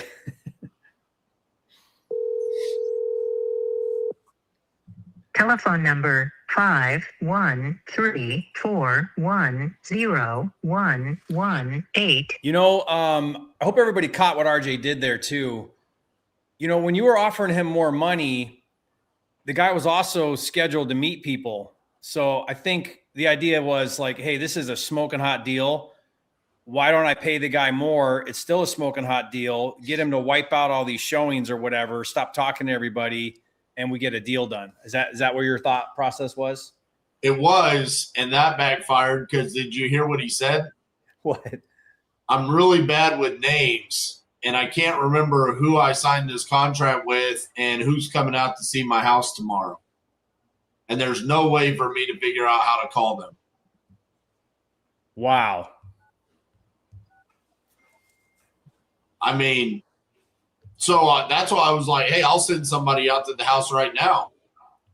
He's like, that doesn't matter. I mean, they're still going to show up tomorrow. I don't know how to cancel. Yeah. Like, I'm great at overcoming objections, but these are some ungodly ones right now. Yeah, we need to start doing night classes for elderly on how to do email and texting. Felt like my class was pretty good right there. Dude, that reminded me 1 6 4 2 3. In the Closers Olympics in 2023. Remember I had to walk him through on how to use his cell phone to sign the contract? Oh, yeah. Man. Was I on that one? Was I a judge on that one? Yeah. 27 didn't answer. I'm calling 19 right now. Ooh, how did I miss that one? 17. Well, that's your hood. Yeah.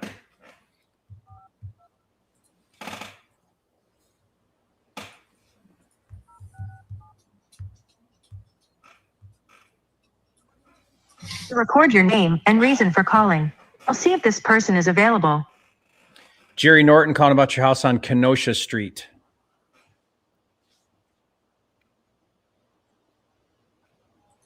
Thanks, Jerry Norton. Please stay on the line.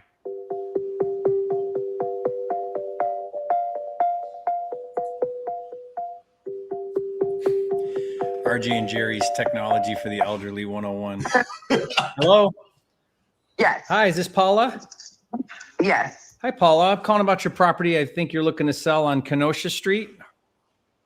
Okay. You still looking to sell that? Yeah, I'm still in the process of finding an investor. Okay. Well, that would be me. I think you'd filled out a form on our website, so I'm calling you about that. I've got this pulled up here. What are you hoping to get for this? I'm waiting on offers. Okay. Are you talking to some other people then? Yes. Okay. What kind of offers have you said no to? I just started. Okay. So you haven't gotten any offers yet? Nope, I have investors coming tomorrow. Okay. They're going to come look at it? Yes. But if you got the number you wanted, you would sell it? I mean, you're ready to move forward? Yeah. Mm-hmm. Okay. Well, I'd love to see if I could get it in the running. I can come by and look at it as well. We do quite a bit in that area. Okay, what company are you with? I'm just a individual investor. Been doing it for 20 years in Michigan. Okay. Yeah. But tell me what Okay, you're, like I said- tell me what's going on. Is it vacant, occupied? No, it's occupied. I live here. Okay. So you're living there, and what's got you wanting to sell right now? Just downsizing. Okay. So are you gonna stay in the area and just relocate? Yeah, something Okay. like that. Yeah.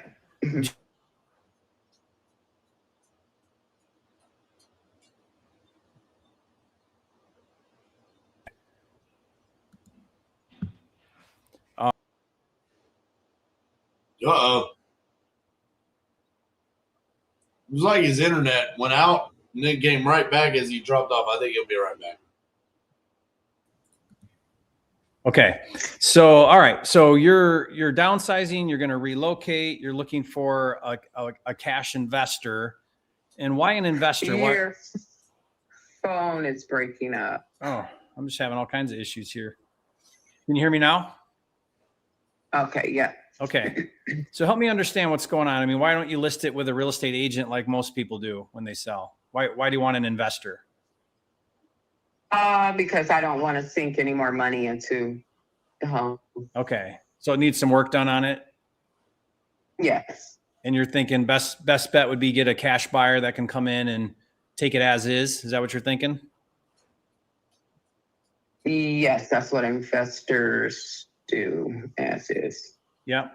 Okay. So I'm just trying to get my head around what's going on here. So, all right. So as is, how soon would you like to close if you got your number? As soon as possible, if the number's right. Okay. So if you got the number you wanted, as is, close as soon as possible. Mm-hmm. I can do all of those things. All we need to do now is figure out the price you want and see if we can get something done. Okay, so you said you are familiar with the area and you invest in the area?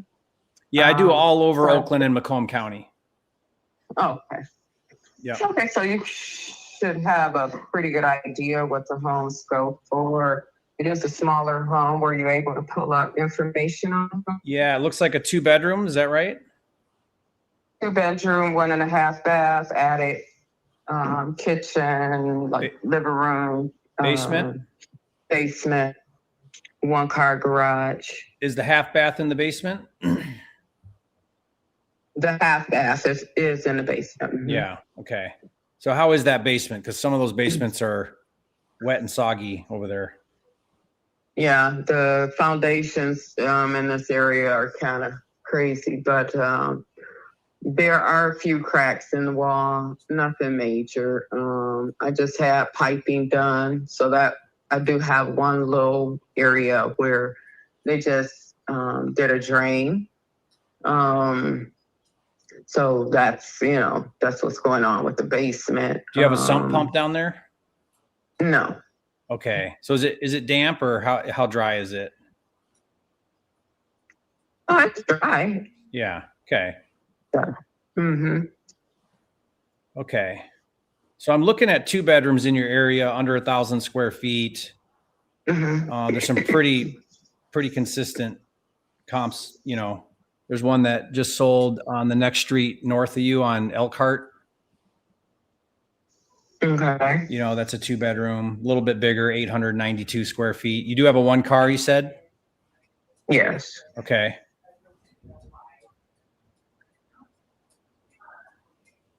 All right. Well, do you owe anything on it?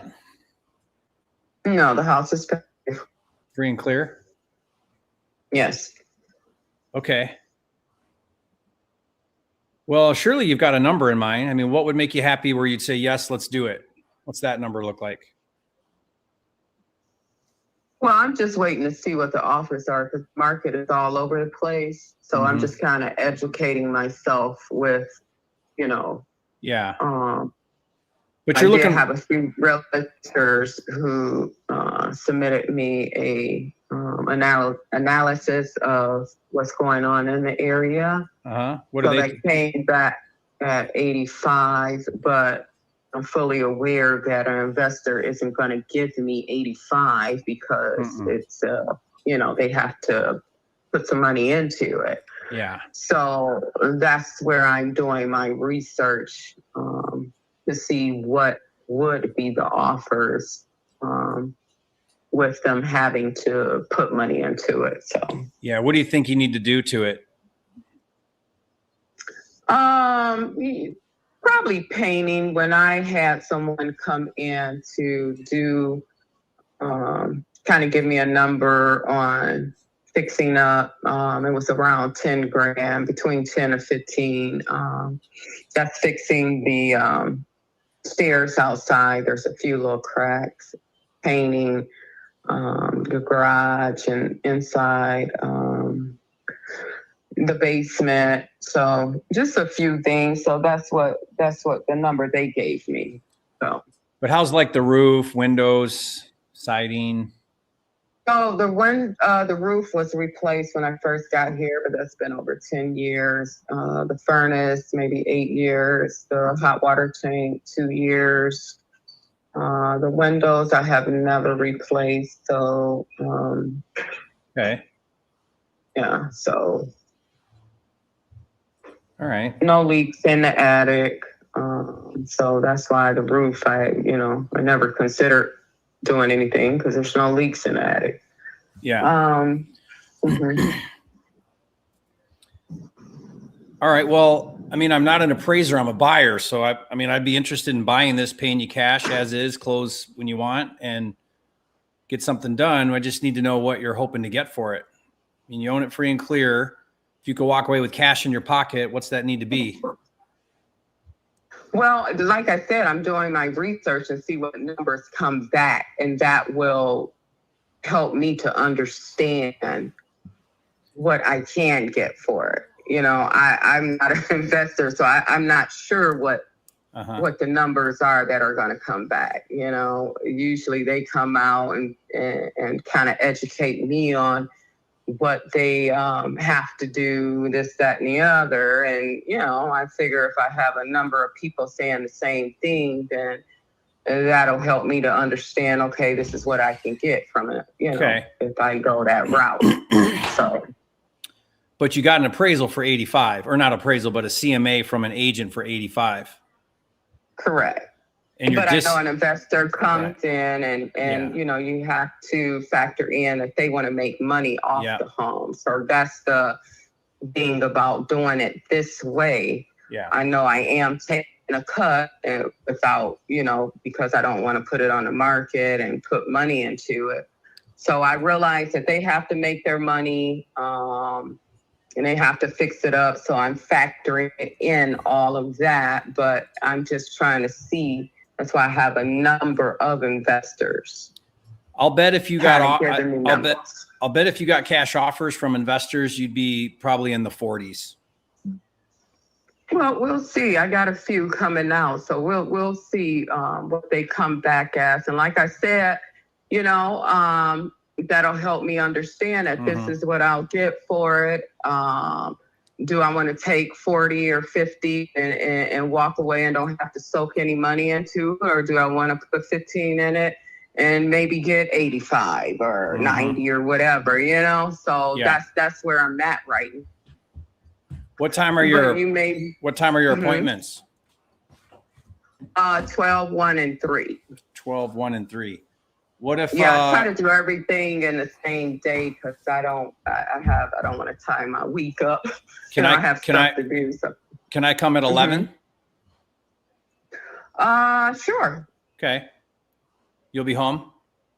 Yep, I'll be here. Yep, because I have to show it a couple of times tomorrow. So yeah, I'll be here and get that done. So, yep. Well, let me think about this. You tell me your showings again, your times. Excuse me. What time? You said you had 3 tomorrow. 3 people coming. Yeah. So if you come at 11, that's good. Because it only. Yeah. What? Tell me your times though, because I'm thinking it'd be the last one, not the first one. So 3 o'clock is like I have to. I run a business, so I have to be somewhere. I have to be in Farmington at 6, so I have to give myself a little time. So 3 is like, Can I come at 3, or you already have 4, a 3? 5. Yeah, I have a 3. Can I come at 4?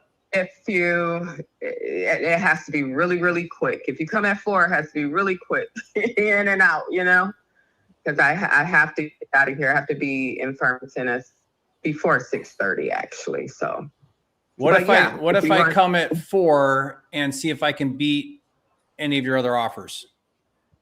Sure, come at 4. If I could beat any of your other offers, would you go with me? Absolutely. Okay. You'll decide tomorrow though, because I just don't want to waste. If you're just window shopping, I don't want to waste my time. Hey, I understand. I don't want to waste my time either. No, I am ready to. I started this thing last year and had to kind of stop. I got busy, so I wish I had done it last year. Yeah. So I'm ready to. So I'm gonna bring a blank contract. And if I can, I'm going to try to beat any of your other offers you got during the day. Sounds good. Does that sound fair? Yep. Okay. Then I'm going to see you tomorrow there at 4. At 4. All righty. And what was your name? My name is Jerry. It won't actually be me. It'll be my guy, but I'll send a text with you and him on it, just so he's coming. He'll text you when he's on his way and all that. Okay. Okay. Sounds good. All right. Sounds good. We'll see you tomorrow then. And you are an investor, because I'm not signing up for a realtor to show it. No. I'm cash. You're an investor. No. Okay. Sounds good. All right, Jerry. All right. Thanks, Paula. We'll talk tomorrow. We'll talk tomorrow. Right. All right. Bye-bye. Oh, I hate when they do that. Yeah. Well, that's the benefit of you working in your local market there, though. Because I would have been out. I would have been like, nah, enjoy your price shopping. I'm not competing with that. So yeah. All right. Well, where am I calling? I'm locked and loaded over here. I already got the phone number typed in. Going to Ohio. That worked for you. Yeah. That's not going to work for me. Yeah. She ain't got her phone on. Where are we going now? We're going to go.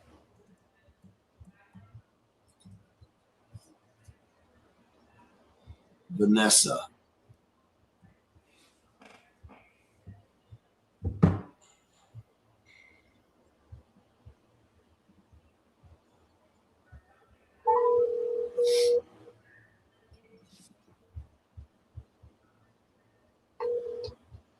Hi, I'm Thomas by Google, recording this call from the person you're trying to reach. Can you say what you're calling about?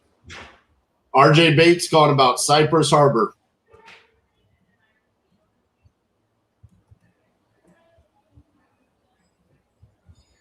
One second, checking with the person you called.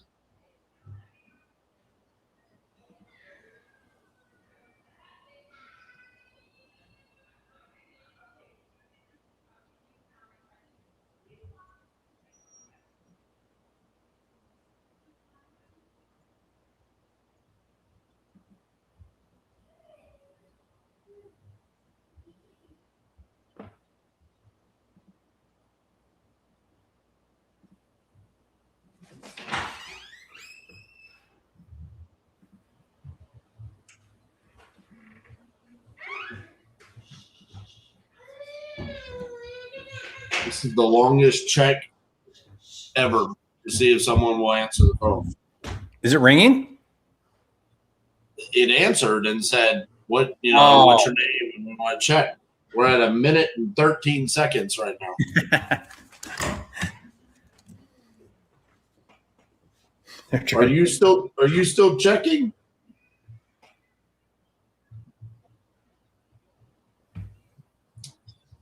All right. They weren't there? I mean, 1 minute 20, no response. Yeah.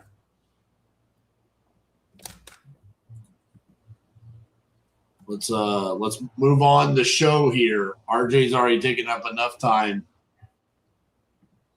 trying to teach a man how to use email on his cell phone. The number you dialed has Norton Wireless. A number.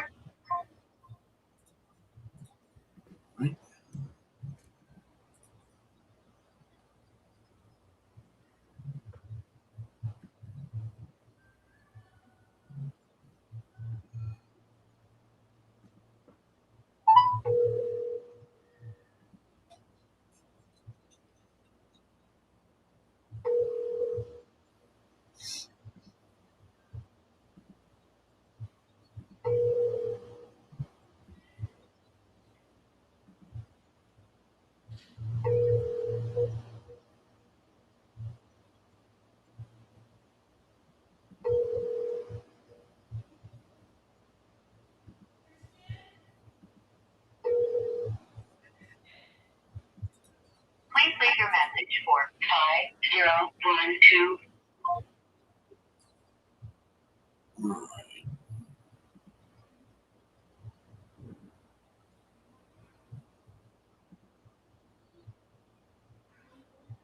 I got a call back.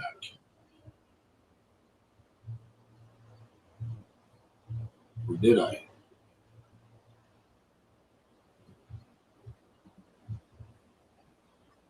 Maybe not.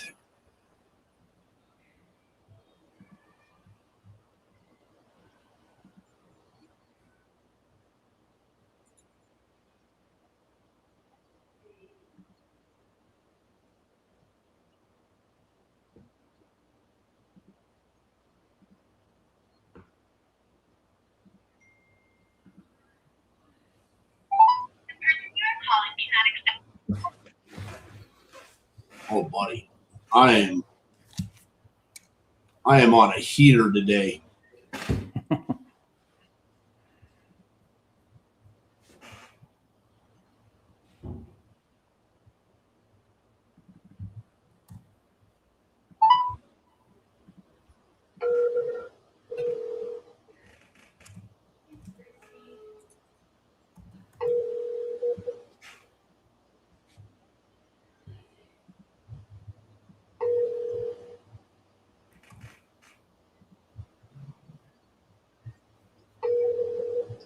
Telephone number 51341.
Hi, if you record your name and reason for calling, I'll see if this person is available. RJ Bates calling about your property there on County Road 659.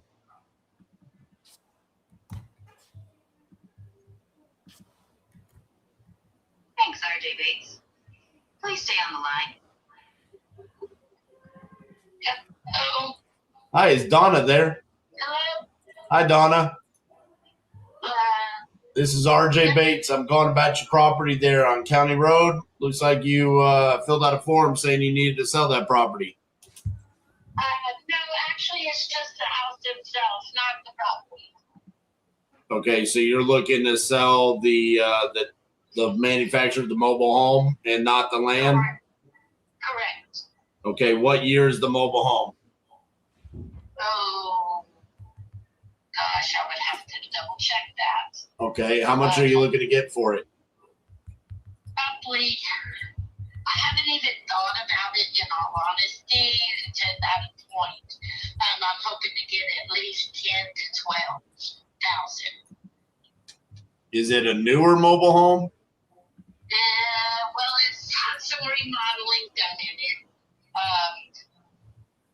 I mean, it's not in horrible shape.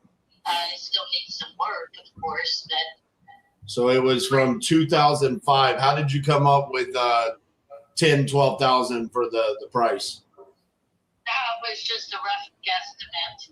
I owe a few back taxes on it, and then I needed like a down payment for something that I'm going to put here. Okay. And that's all, I'm not looking to get a bunch of money out of it or anything. I'm just looking to get to where I need to be.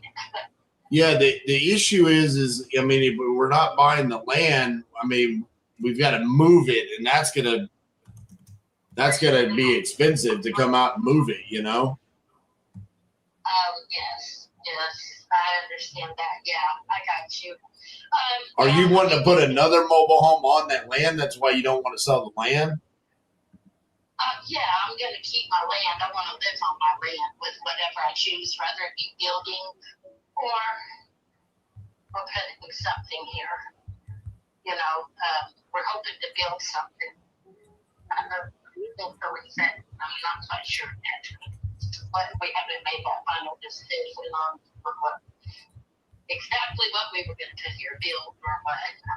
But yeah, we're keeping the land because we do want to live here and retire here. Okay. I can probably get you an answer pretty quick on this. You said it needs some remodeling done to it? Correct. Yes, it needs, it needs some upkeep on it, but it's livable. Okay. We're living in it. I'm living in it. I'm single. Let me say that. I'm living in it, just fine, but it's some people would be up to some people's standards, put it that way. Okay. It's Livable, it's but it's got good solid floor, and ceiling. Of course, we got the metal roof on it. All of that upgraded. We did all that. okay. So I was just kind of trying to get a feel of my ideas of what we got and what we're going to run into, Right. Trying to see if there's any land right there that's available. Oh, there's land. Yes, there's land all out.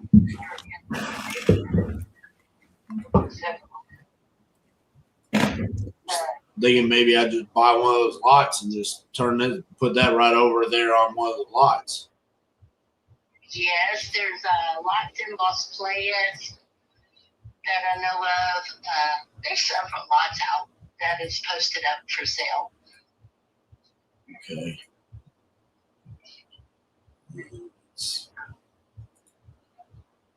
I don't. It's just we've my land's paid for, and I hate to turn it loose. It's kind of. What's the dollar amount that like net to you that makes you put you in a position that you can achieve everything that you need? Well, pretty much achieve the back taxes and some kind of down payment, if that's what I was going to choose to do, is just to buy a house and put it here, or either get started on a shell. Right. What's that dollar amount that you need there for the shell? Just for the back taxes, like just net to you in your pocket. What's that dollar amount? I'm thinking 12 to 13. Okay. And what's the back taxes? I think we owe like 6. Okay. On the mobile home itself, and they were 2 separate ones. We kept the land and mobile home separate. And so you have all the paperwork for the mobile home, right? Correct. Yes. Okay.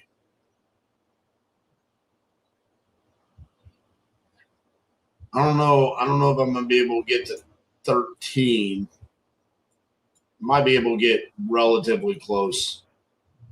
I'm just checking a few things, and then I'll be able. How fast would you want to? What's like the ideal timeline for you? Probably within a month to 2 months at the most. Okay, but not faster, right? Probably not, because I would have to pack it up. Okay, so on or before 60 days. That's kind of like okay.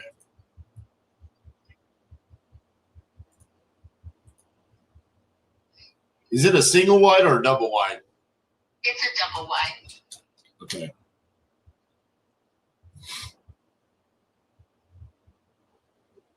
I assumed that, but I didn't want to. Yeah, it's a 3-bedroom, 2-bath. It's Okay. got the big dining room and the kitchen and washroom and living room. Okay.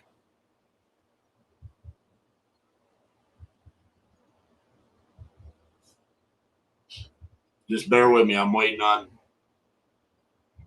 I got a guy that buys mobile homes, Oh, okay. so I'm waiting on him to text me back.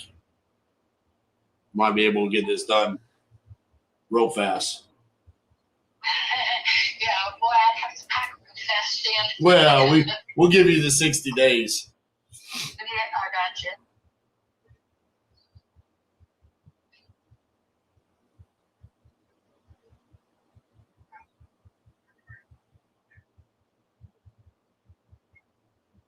You been getting a lot of calls, or is this the first one? Well, that's the first time I think I filled out for it, because I just had discussed this with my mother, and throwing around ideas of where I need to do, where I need to be. I'm 56 and my health is not well, and I need to get myself set up and ready to, be sure I know where I'm at, what I got, and how I'm gonna do it. Okay. I'm having some health issues and all, and I need to get it figured out what's going to happen with everything here.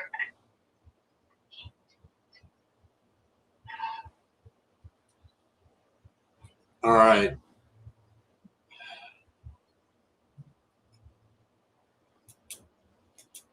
If I can't get to 13. You just text me back. I would need to be between 8 and 9. 8, 9? Yeah. Ooh, that's something to think about. Okay, I can discuss that with my mother and get back to you. Okay. And get this figured out. That sounds awful cheap for. Wow. I can call one other guy and see what he says. This is the guy that he said he would take it for 10. So I buy it from you for 8 to 9 and I sell it to him for 10. So I'm not making a whole lot on that, but I could call one other guy and see what he could do. But normally he's the cheaper of the two. But he's also closer to you. This guy's more in the Temple, Killeen area. This other guy's more closer to you in that San Antonio range. Do you want me to give him a call and see if we can get him up closer to that 13? Sure, if you want to. Yes, and then you can give me a call and let me know, or however, and then I'll discuss them both with my mother. That way we know where we stand. Okay. If it's lower than this, then I'm just going to shoot you a text and let you know, like, hey, that's where I need to be. If it's higher, I'll give you a call right back, okay? Sounds good. All right. Thank Sounds you. Good. Bye-bye. Bye-bye. Yo, what? I got to know. You were mad after last week. So what did you're muted, by the way. Did you tell Danny Force to jinx me today or what? 3 sellers, a mobile home on rented land, one woman that needs to talk to herself before she can ever come up with a price, and another guy under contract with somebody with the greatest numbers of all time. Man, you're getting all the weird ones. I'm getting toasted over here. All right, I'm gonna call one other buyer. Do you want me to do that real quick? Well, actually, just go ahead. You call a seller. It's probably not gonna be a long conversation. Okay. I'm gonna try number 8 on the list.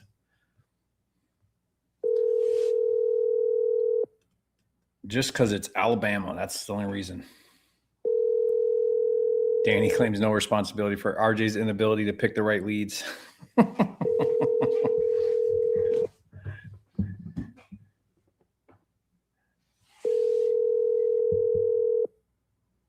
Telephone number 20552.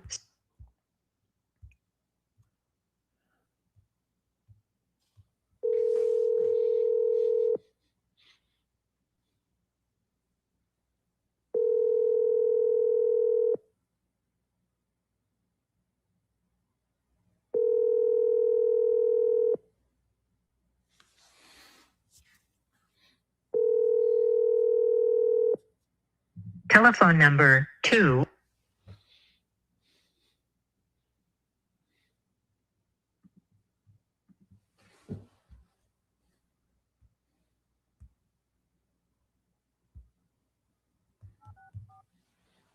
All right, I'm calling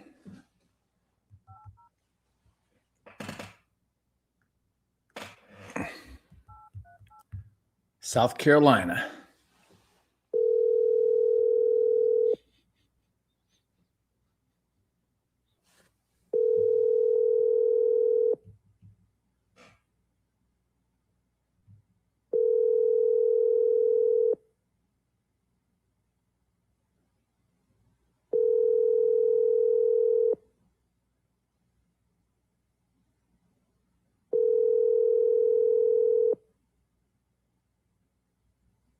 Your call has been forwarded to an automated.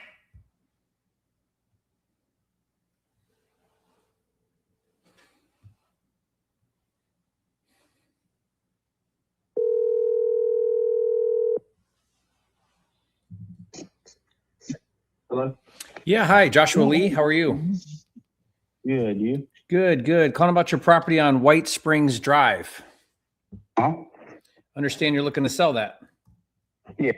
Okay, love to see if I can help you out. What are you hoping to get for it? I don't really know, to be honest. Oh, you haven't thought about what price you want? No, sir. No. Well, Let's see. Me and my wife, we're going through a separation, and we both just want to get rid of it, and it's just been sitting. So. Okay, you're breaking up a little bit. You said you're going through a separation and you just want to sell the house?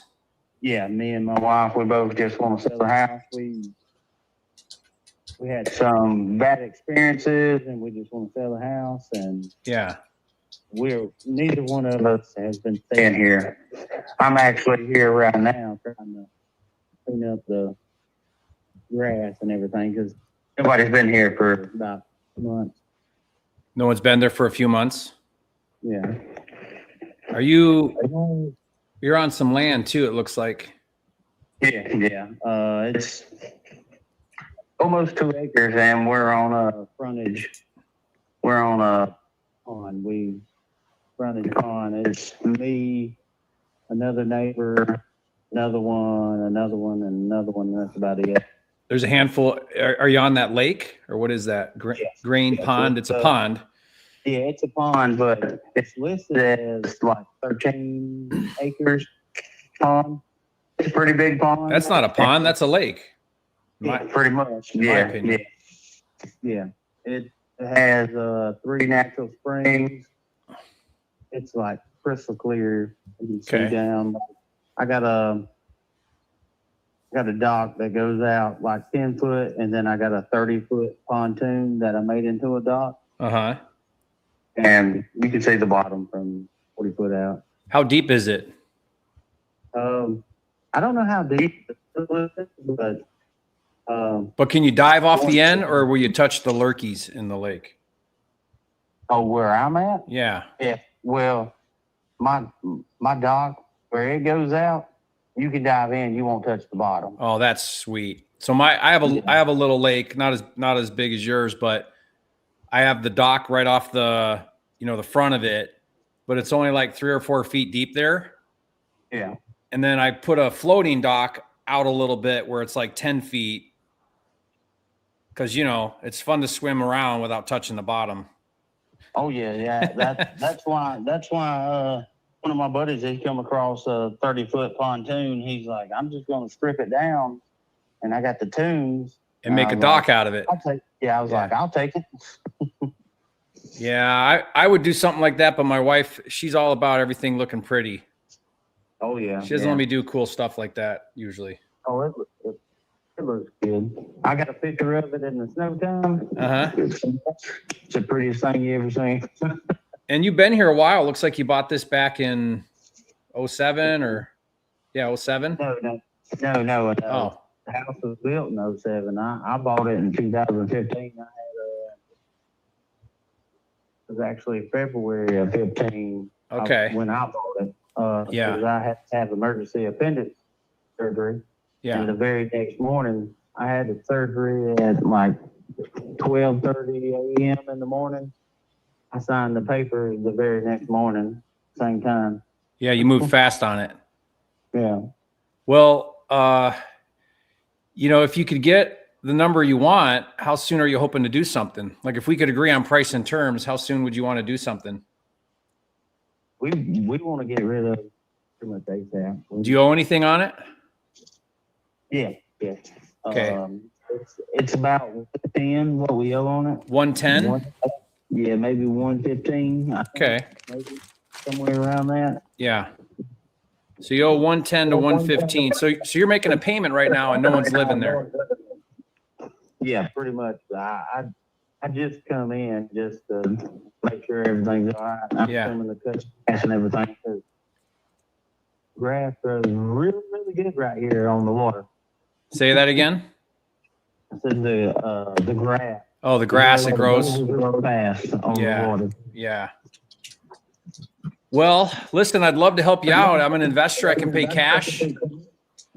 I can buy it as is. We can close as soon as you want. I can make it really easy and convenient for you. Yeah.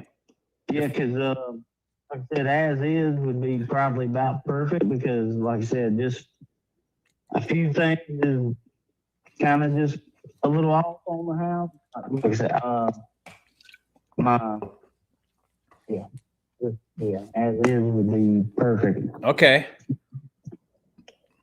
Yeah. What kinds of things do you think it needs in work?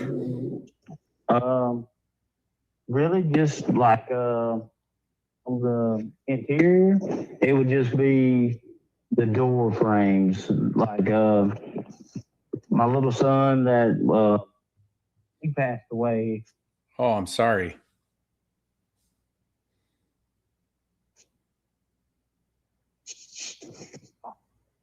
Was that recent?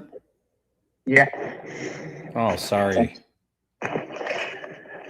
But he was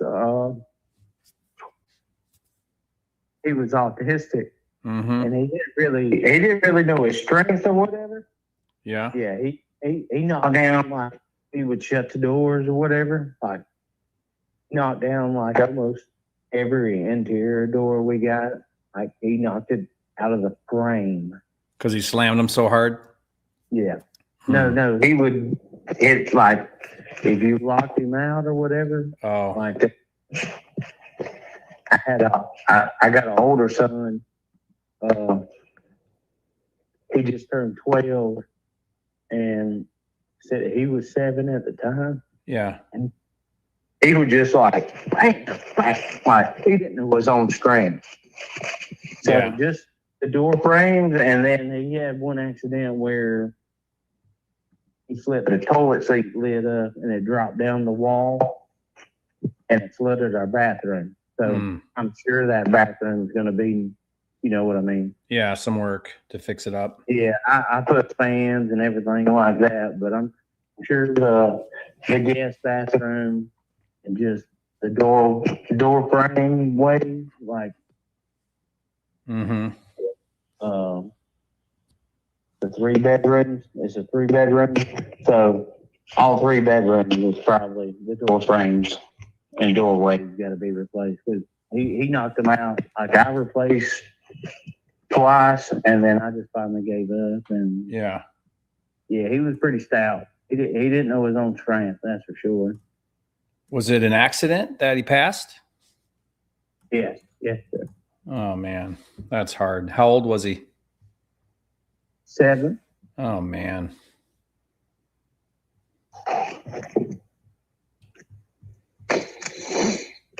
Yeah, he got out. He was super smart. Like I put, the door lock, the hasp, the chain lock, and I even put like the little latch at the top. Mm-hmm. He slid his chair over and got out. And he drowned in the pond. Oh no. Yeah, we were about 3 minutes too late. What they said.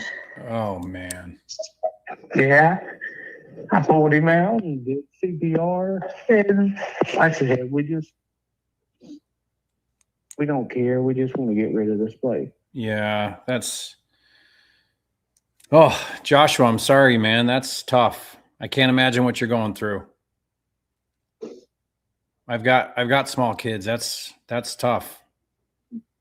Yeah, and then they try to blame you, and I'm like he was super smart. He really was. We bought him the cubby bed and everything, Mm-hmm. and our bed. Bought him that, but he knew how to zip it from the inside, even though you couldn't. You didn't have the little lever on the inside. He'd take his finger and unzip it. Mm-hmm. Yeah, he was smart as can be. And it was just one of those things where he stayed up all night, and we took a little nap at lunchtime, and he got out. Do you have a good support group around you with friends and family right now? Oh yeah, we That's do, good. but still a little rough. Yeah.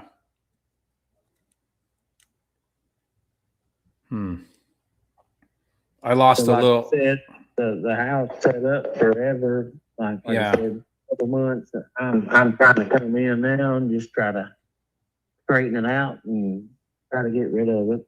Yeah. I lost a little brother to cancer years ago.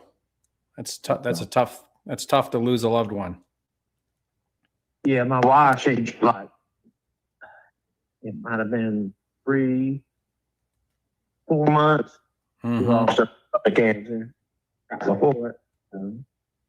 She lost who to cancer? Her mom. Her mom. Yeah. And then right after that, we lose her son. So This happened. Life is precious and it's short, isn't it? oh yeah, You just don't know. oh yeah. Well, I believe your son's in a better place. I hope so. Yeah, prayers. My prayers are with you. I have a son named Joshua Lee. Oh, good. Is Lee your last name? Yes. Yeah. Yeah, my middle name is Lee, and I have a son who's Joshua Lee. Well, Joshua, what do you want to do on this? I'd love to see if I can help you out here. I mean, if the price and terms are right, I can move quickly on this and we can get something done. Yeah. What number would you feel good about? If you could get a number, what would it be? I'd have to talk to a wife. Well, she's wanting to get back together now, but I'd have to talk to her to see. But I'm not trying to highball or anything like. Yeah. Her talking. We're just ready to Yeah, I'm under that. You just want closure. Yeah. Yeah, closure is good. Yeah. Well, Yeah, if you can look at the property line, I mean, we got a large waterfront and everything, but yeah. just I don't really know the offer. Like we just started talking about it, and that I don't really have a number or anything, but Yeah. we just wanting to try to put it out there and see what numbers we get, and we're not trying to make no huge profit. We just trying to Mm-hmm. we had that huge tragedy, so we're Yeah. just trying. Well, this one's a little tricky just because you're on that big pond with just a few houses. So like I'm looking at other homes in the area that are pretty similar, like similar size lot, similar square footage and so on. So I have an idea of kind of what the neighborhood prices are. And then I just, on something like this, I would just base my decision on a percentage of that value, the average value in the area. Yours might be a little bit higher on that because of the water situation, that kind of make it a premium. Yeah. But I think if we could be somewhere in the 225 range, I think I could get that done given that it needs some work and so on. Oh yeah. That's about where we talked about that we want to be. Like Okay. that would be perfect. Yeah. Do you want to make it for 225? Yeah, that'd be perfect. That'd be perfect. Yeah. Okay. So can I walk you through real quick the next steps, like how we do this? Yeah. Okay, so I'll email to you right now an agreement. You'll need to sign that. That'll put us under contract together. In that agreement, it'll say in there that I've got a 5-day due diligence period. So then I'll just need to send my guy to get out there and just do a quick walkthrough. And just to make sure everything checks out, and we can do that pretty quick. But then after that, then I put earnest money down at the title company. We open escrow, and then we close, 3 or 4 weeks after that. Okay. Is all? Do you have any questions about that? No. My phone's kind of breaking up. Yeah, it's been breaking up a little bit. But are both you and the ex-wife on title? No, it's actually just under my. Okay. Under my, Okay, so on that agreement, I'll just have your name then, since I don't need her name on it. But she's on board with everything. There's no issues there. about to say I can double check and ask her. Like I said, I just come out here to check on my house, and I'm about to do a bunch of yard work is what I've been doing. Well, if we get something done, you won't have to go back there and do that anymore. We can take care of that from here on out. Okay. You know what I mean? It's probably hard for you to go there right now, I imagine. Oh yeah. Neither one of us want to come here, so. Mm-hmm. Yeah, I bet. Well, my heart goes out to you, Joshua. I'm really sorry about your situation there. I appreciate it. But I'm happy that I can help you move on with this. All right. All right. So I'm going to put that together. I'll text you when I send it over to you. Okay. Okay. And we'll go. What's that? About so when you send everything over, I can give you a good time when you can send somebody over here. Yeah. Once you sign that, then we'll schedule a time and we'll figure out how to meet over there. Okay. If you're still there, well, we'll talk about it. We'll figure out that. That's easy to figure out. Okay. Yep. And I'm just going to confirm I've got the right email. Okay.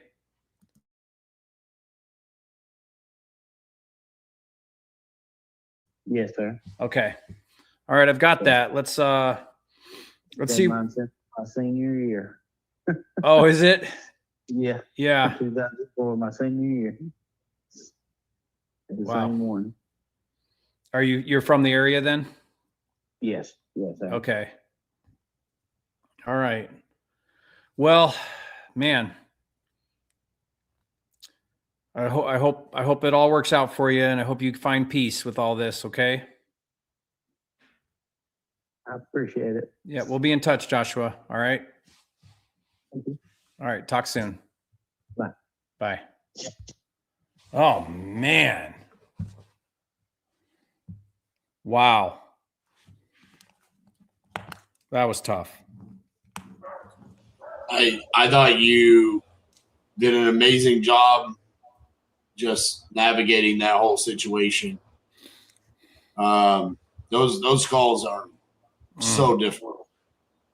He's like breaking down, on the phone. It's like, oh my gosh. I can't even imagine. He found him in the water. Oh my gosh. Wow. I literally can't imagine. Like I can't put myself in that position. That was hard, man. And that was tough. You know what's crazy is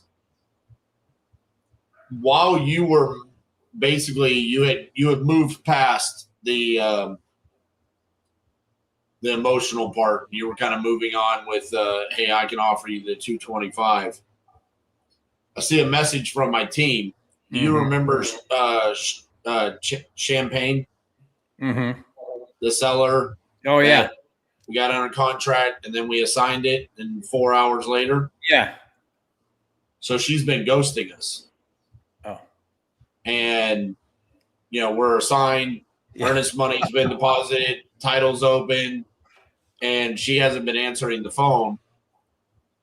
And we thought it was because there was some judgments on the property. And that's what we were reaching out. And Title's been reaching out to her about these judgments.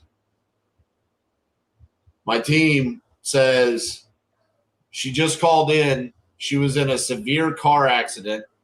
Just got out of the hospital. She sent pictures of the car accident, and her coworker passed away in the car accident. She's been in the hospital this entire time. So she survived, and the coworker died in the car accident. Oh my gosh, crazy! So I'm listening to you talk to this guy about his son passing away, and now he's got to sell the house, and then we kind of move past the emotional part. You're out making the offer, and then now I'm reading about my seller from 2 weeks ago that I just talked to that I was mad at. And I say this all the time. People always ask, what do you do when a seller ghosts you? One, don't make assumptions. Yeah, don't assume that you don't know. I said this yesterday to someone inside of TU. I'm like, what if he had a heart attack? You're thinking that he's ghosting you and moving on. He could be in the hospital fighting for his life, and then here we are. Yeah, seller for 2 weeks ago. So and you know what's? I don't know if you caught it, but he's also going through a divorce. I think that they're going through a divorce because of what's happening. Yeah. She lost her mom, and then it sounded like weeks later lost her son. Yeah. Oftentimes when tragedy happens, that puts a marriage really, that's when, that's a tough thing. It's horrible, man. I hope there's not, oh man, how do you not blame yourself as a parent when that happens? Like, how do you not blame yourself? I don't know. It's not his fault, but how do you not think to yourself, oh my gosh, if only I would have this, and this, I know he was talking about how he even put the lock up high and the son pulled the chair over. Yeah. Oh, that's horrible, man. Horrible. All right. I'm going to call one more. Okay. And we're going to wrap up because it's 5:00. We do this every single time, Jerry. We always just keep going. It doesn't get good from here, but we're gonna try to get me an actual seller that doesn't have an off the wall situation. Hi. If you record your name and reason for calling, I'll see if this person is available. RJ Bates calling about Mountain Brook.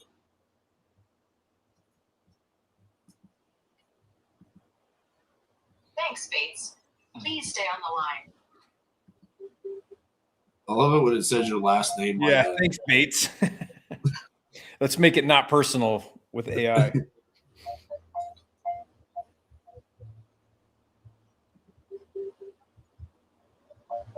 Feels like I'm in a locker room. Why? Just I'm sorry, this person is not available. If you would like to. thanks, Bates.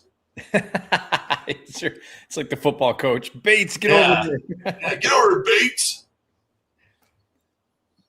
Man. I'm still struggling to move past that last call. Yeah. It's extremely important for everyone to understand that you're going to have calls like that. And if this was like a normal day, like you would need to emotionally reset, because you don't know if the next seller is not going to be in just of a bad emotional, and you need to be as present as you were during that call. Yeah, like when he first said that, RD, I just stopped comping, and I just stopped and was just like, what do I say? Right, I was just trying to be present. Yeah.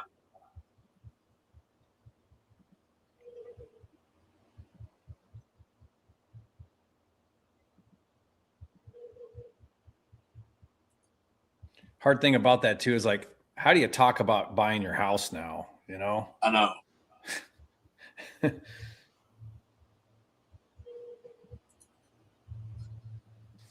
What made it even worse is how he was navigating the price, where he's like, we just want to be done. We don't want to make a whole lot. I know inside you were dying like, dude, just please name a number. Yeah, make this easy for me because I do not want to lowball you or hard sell you or anything.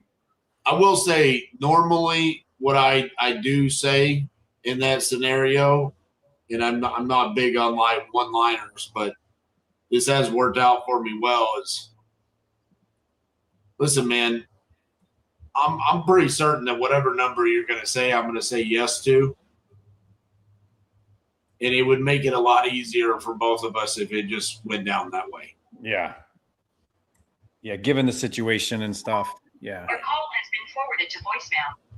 Well, what made it easy was the number I threw out there was the number him and his wife were hoping to get. Yeah. It would have been hard if he was like, oh, dude, no way. I need way more than that kind of thing. Then it would have made it hard. Yeah, that would have been. I don't know. I mean, how would you have navigated that? Do you think you would have really tried to negotiate, or would you have just said, I don't think I'm the right person for this? I think I probably would have just been like, well, what number are you wanting to get? Let me do everything I can to help you get that number. I mean, maybe we find an agent or Novation or something, because he doesn't want to go back there. It's too much of a toll on him to go to that house. I think I would have just stopped trying to think about making money and just, how do I help this poor guy, Yeah.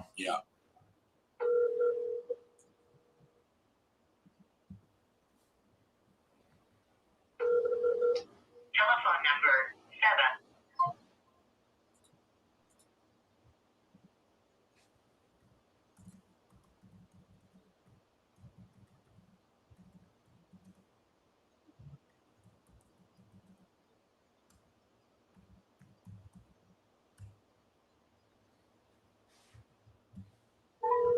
Your call has been forwarded to. Your call. What's crazy is I saw in the chat, they were like, hey, call the South Carolina for Tori. I called the other South Carolina.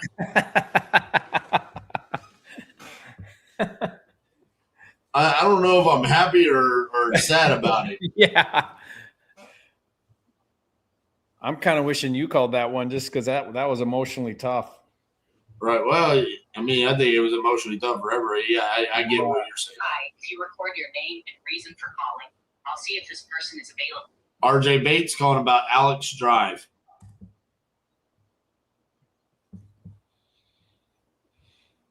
Thanks, Bates. Please stay on the line. Thanks, Bates. Bates, give me 20 push-ups.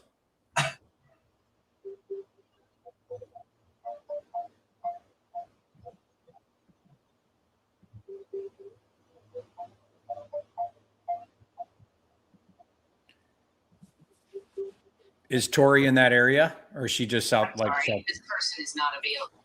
If you would like Yeah, he was saying he can go get pictures for you and help you take care of that one.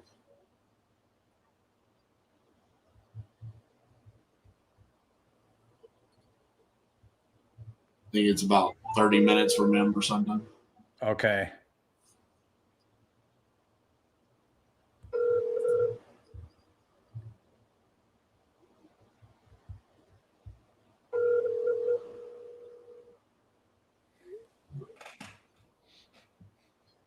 Hello.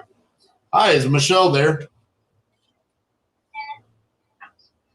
This is her. Hey, Michelle, this is RJ Bates calling about your property there on Mill Creek. Looked like you had filled out a form on my website saying that you needed to sell that property. Right. Yeah, I'm thinking about it. All right. Well, how much you looking to get for it? I don't know. I haven't really thought about that. You're like the third person today that's told me that. All right. Well, you don't know if you want to sell. You're thinking about it. You don't know how much you want for it. If the offer was right. Okay. How do you know the offer is going to be right? I don't know. I kind of have one in my head. All right. Well, why don't you tell me that, and then I'll say yes or no to it, and that'd be awesome. I mean, at least 50. At least 50. All right. Now we're cooking with some peanut oil. Let's do this. What's got you looking to sell? Just different location. All right. How soon do you want to get out of there? Okay, call me back. I love you. Oh, we just met. I don't love you yet. Probably. I mean, I'd have to find something else. Right. Which we can always make it contingent upon that. We can put like on or before a certain time frame and just say it's contingent upon you finding another location. Right. So trying to get this pulled up real quick. Tell me a little bit about the property itself. What's the condition like? It needs some remodel. Okay.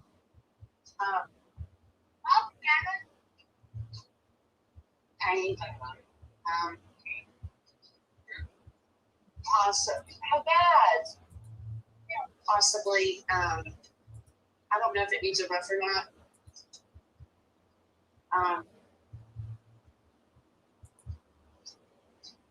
I don't know. Okay. How long have you owned it? I've had it about 16 years. It was my grandmother's.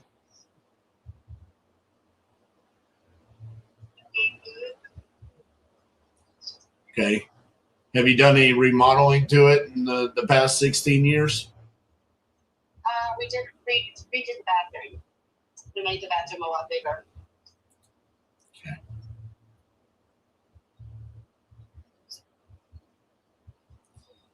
And in regards to the 50, how'd you come up with that? Is that more based around what you need, or did you kind of look at what other properties are going for? Well, I mean, I guess a little bit of both. There's a house up in there now that we're asking 120 for cash. Right there by you, or up in town? Or by me on the other end. I would need enough to be able to purchase something else. Right.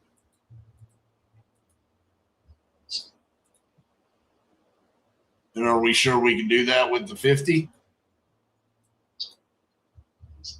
Not 100% sure. No, not Okay.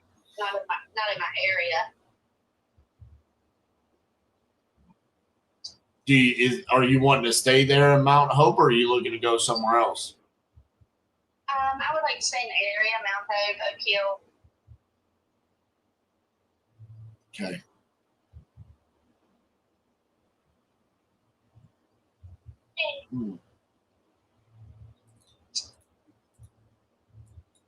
So why not just list it with a realtor and try to get as much money as possible? What's the benefit of wanting to go with an investor? I don't think that.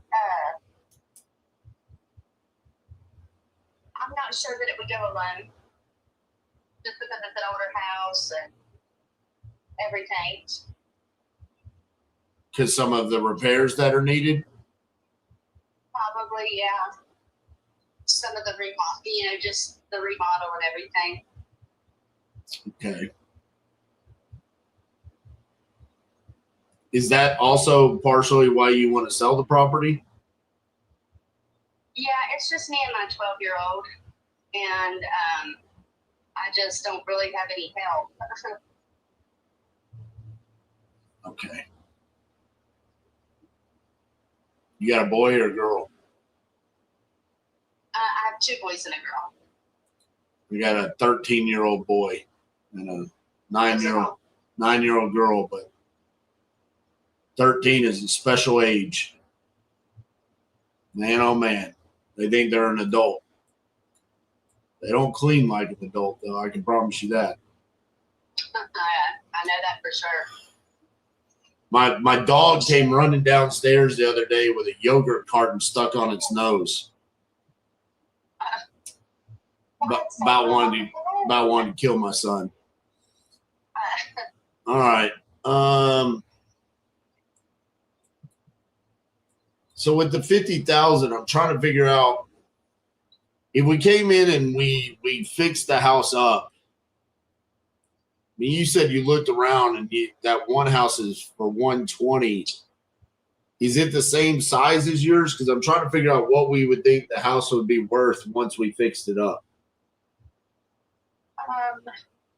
No, the other house is a 2-bedroom. This is a 3-bedroom. Yours is a 3-bedroom? Uh-huh. Okay. But what about the square footage? Is it because yours is kind of small, isn't it? Isn't it like 800 something square feet? Yeah, we had a full finished basement that we put a bedroom in. Oh, okay. So I guess we have done that. We did do I forgot about that. We did do a bedroom in the basement. Okay. Well, how long ago was that done? You're speaking at? How long ago was that done?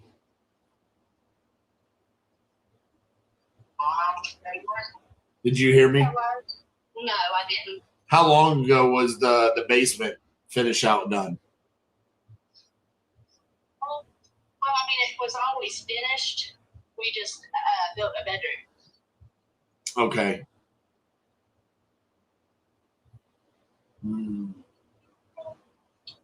So fair to say that we think the property could potentially be worth 120 fixed up. Do you think that's fair to say? Yeah. Okay.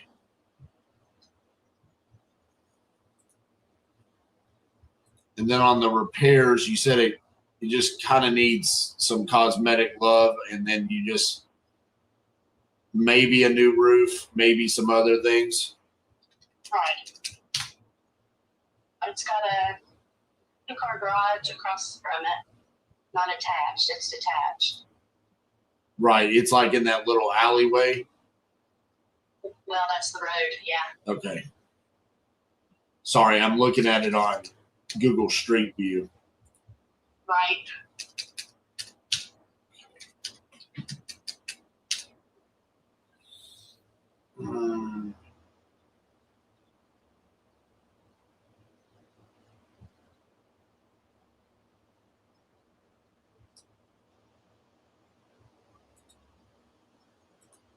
does it need like all new flooring, kitchens, and bathrooms and all that? Or I'm trying to figure out like a dollar amount that I would need to put into it to get it fixed up.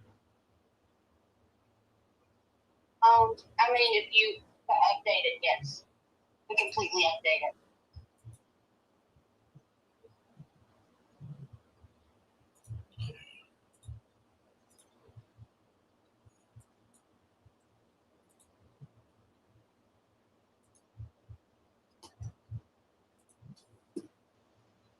How motivated are you to get this moved? I mean, I'm pretty motivated. I just have to, I like to discuss it with my dad and stuff. Right.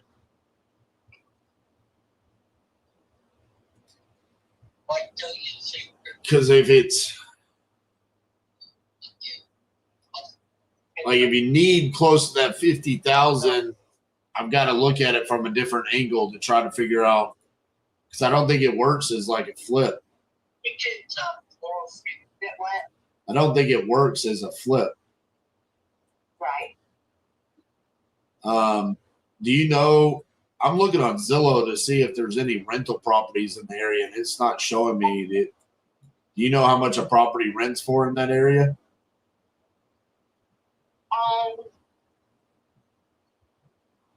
Probably anywhere from 700 to 1,200, maybe. 700 to 1,200.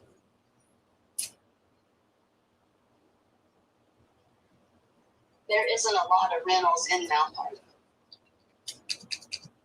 Is that because you don't think there's a demand for it, or just because there's just not a lot of landlords? It's not a lot of, there's not a lot of landmarks. I mean, most people have been there forever. Right.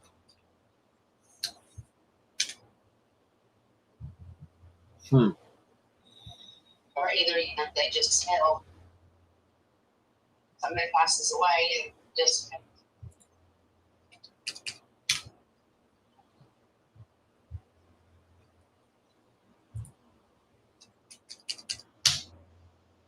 Do you think you could make 40,000 work? Possibly. I would just want to, talk to my dad and stuff about it. Because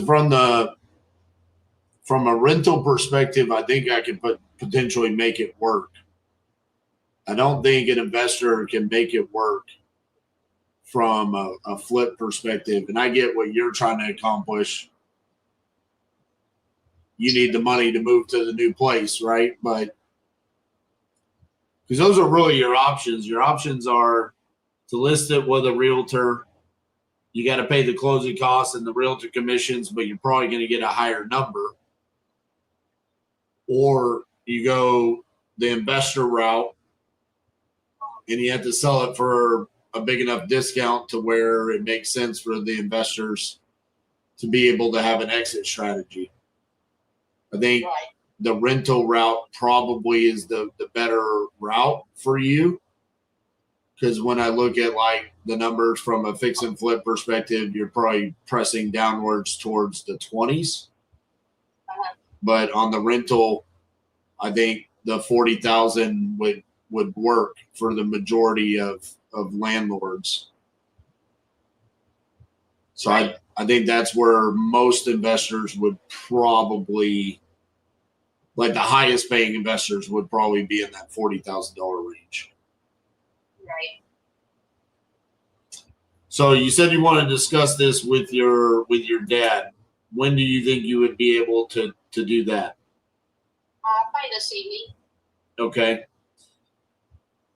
Would you like for me to send you over a contract so you and your dad could review it together, or do you want to wait until you talk to him before we go that far?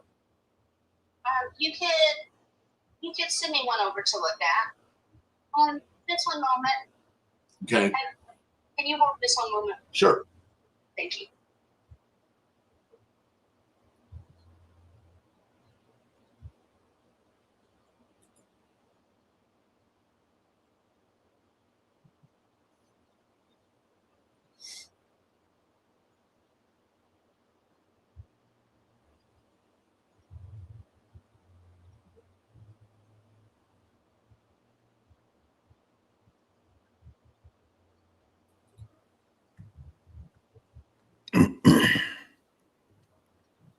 I thought you went home. By home, I mean 10 feet away. We're on hold here. Yeah, I heard. So in the profit calculator, I got ARV of 120. We can do 30,000 in repairs. It's 880 square feet. So for rental grade, 30,000, 40,000 contract price to seller, 10,000 assignment. Okay, I'm back. I'm sorry. Okay. So you said you want me to go ahead and send that over so you and your dad can look over it together. Just want to make sure I've got the correct email.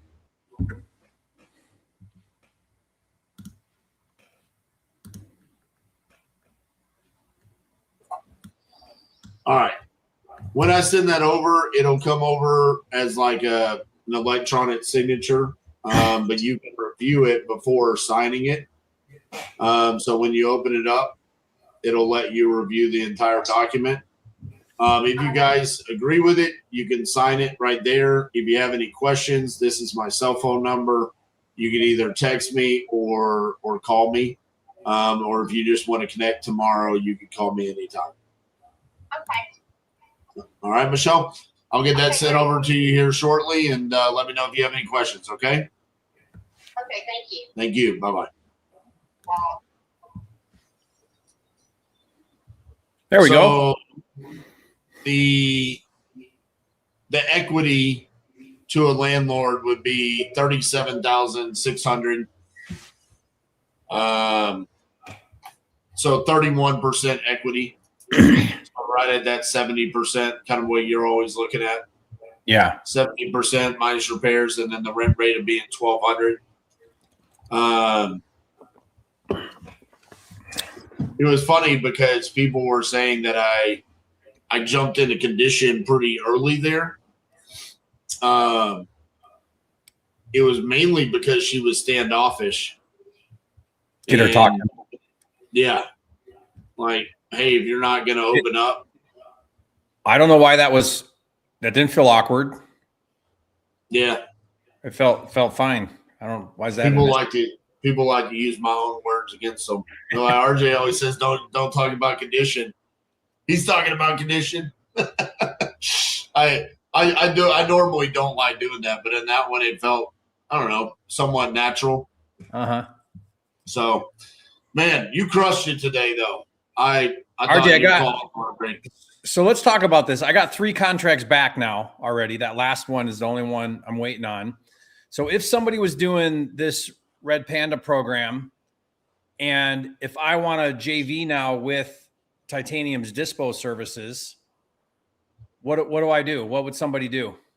You just go to titaniumdispo.com, upload, answer all the questions, upload the photos, and then you get emails. And the way it works is you get your confirmation email saying, hey, we received it. And then after 2 teams review it, you would get an email back from the first 2 teams saying, hey, this is the reason why we're denying it. Or you're going to receive a JV. And then after 4 teams review it, if all 4 have reviewed it or denied it, then you're going to receive feedback from 4 teams or a JV. And so for future reference, how many days due diligence does the dispo team like to have? Well, that's honestly up to you as the acquisitions person and put it in the contract. I mean, obviously we want as much time as possible. Yeah. But if you come in and you say, hey, I've got a week, then that's our choice as the dispo house to say, I feel comfortable enough taking this on. I can get it moved in less than a week. So that's fine.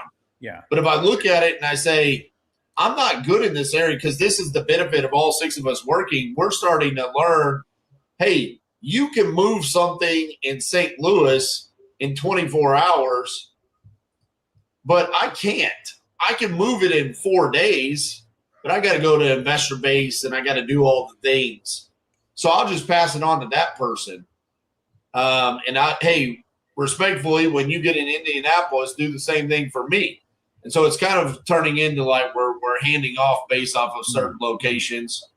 But it's pretty easy from one of the reasons why we wanted to set this up is newer guy comes into TU, he doesn't know which dispo team to work with, and they end up filling out forms all day to get the teams to review them all. And then all of a sudden, all 3 teams at the same time are like sending a JV agreement, and they're like, well, what do I do now? Who do I work with? It's like, all right, well, let's just make this a little bit more seamless. So you have on the dispo side, you have like what I would call a lead manager, like that takes all our intakes, they get the form and then they pass that to the appropriate dispo team. It comes in and it's round robin. Oh, round and so robin. it immediately comes in and it's, hey, you're up first. And then it just trickles down based off of that. And basically those teams are underwriting deals all day long and sending out JV agreements or sending out feedback emails. Okay. And Danny, RJ gave me permission to where I can just have you do all this for me, so I don't have to fill out the dispo site. Just so we're clear, just so we get that cleared up on the air. Yeah, that's what happened. Exactly. But no, man, really thankful for Red Panda, what they set up here for us. This is amazing. Honestly, as much as I was joking about some of my early calls, every single seller that we talked to today was motivated. And we were busy on the phones. I mean, we had some no answers, but we were talking on the phones for the 3 hours. You know what I mean? Like we were busy. Right. And I think 5 contracts, counting that last one. Yeah. And dude, the one in Tallahassee that my first call, I mean, she's in foreclosure. She's poor condition, needs to sell ASAP. Going to talk to her daughter tonight. I mean, there's a solid chance that that's going to be a deal, right? The one that I talked to was an amazing deal. I'm so heartbroken that it was under contract already, but it was an amazing deal. I mean, we could have easily been. I mean, 5 contracts is pretty insane for less than 3 hours. I've got that Michigan one where if we go on appointment and we're the 4th one, and they're all wholesalers, I'll probably beat them all because I can buy. You know what I mean? I'll buy it. Right. So we might have that one too, as long as I just need a bunch of lowball wholesalers to come in there first. Right. If you don't want a joint venture, just dispo your own deal. I don't understand. You don't have to. Yeah. This is just an option. You don't have to do titanium dispo. These Red Panda leads that we are calling are based around the markets that the titanium dispo teams said, hey, these are our top-notch markets. Yeah. These are the markets where we have guaranteed buyers. So, yeah, I mean, listen, the buyer information is out there for public record. I mean, you could totally buy these leads and go find the buyers and build the relationships like we've done and keep 100% of the proceeds.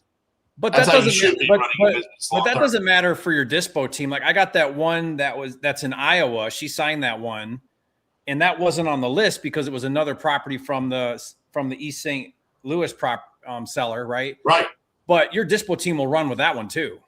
Yeah, send it. Yeah, it doesn't matter.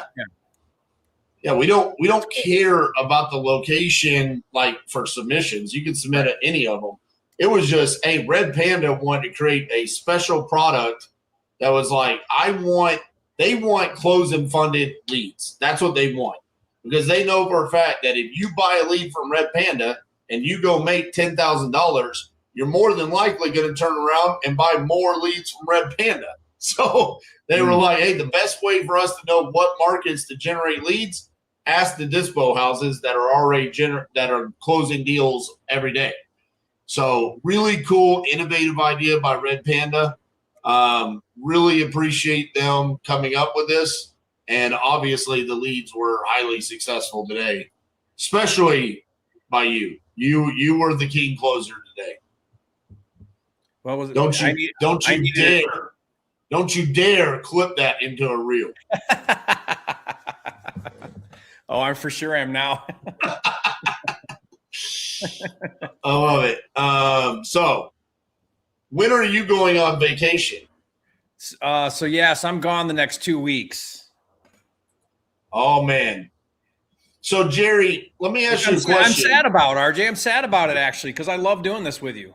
I know so what does this mean? We're not going to be able to run this until September 15th. Yeah, I get back the 14th. So I got to come up with 2 weeks. So let me ask you a question.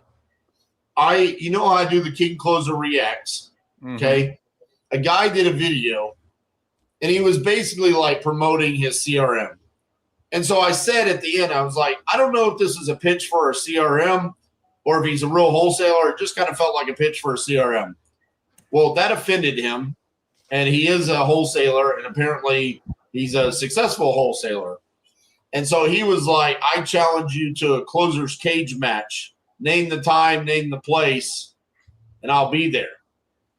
So I was thinking, in these 2 weeks while you're gone, I don't know him, though. I don't know if he's good. I've never heard of him before. So should I or should I have like TU members come in and beat him? I mean, my gut feeling, RJ, is like, it's a privilege to get to do this with you. Any smart ass that runs his mouth shouldn't just get that chance. I mean, I would run him against your team, and if he's decent, then maybe do it. It did feel what if you got to spend 2 or 3 hours with someone you hate? That would be horrible. Well, that's honestly, that's a concern. Like, if I get him on here and it's like, what if he's bad? What if he's doing things that I don't want really promoted? You know, I mean, it's like, you got to coach him after his calls.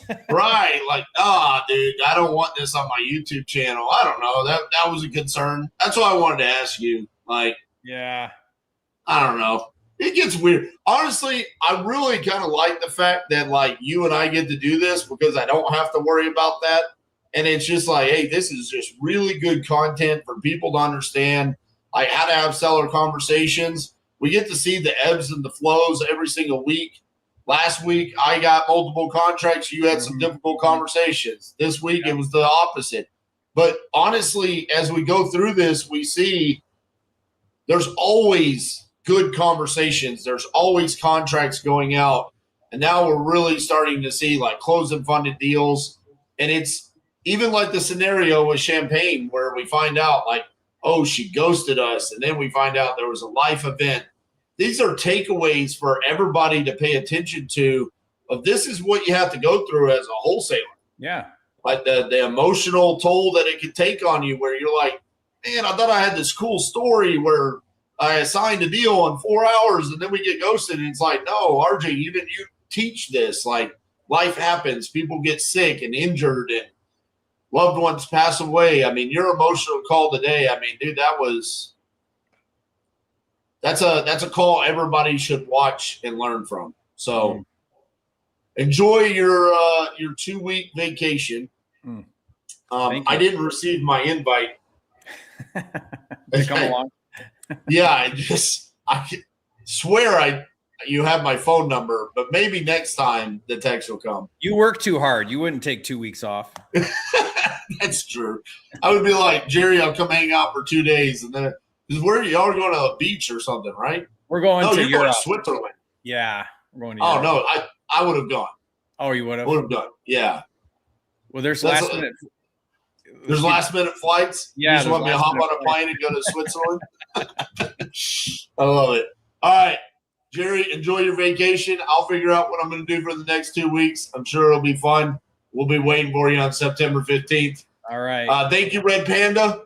And show us some love. Show Red Panda some love. Like the video. We'll see you guys later. See you guys.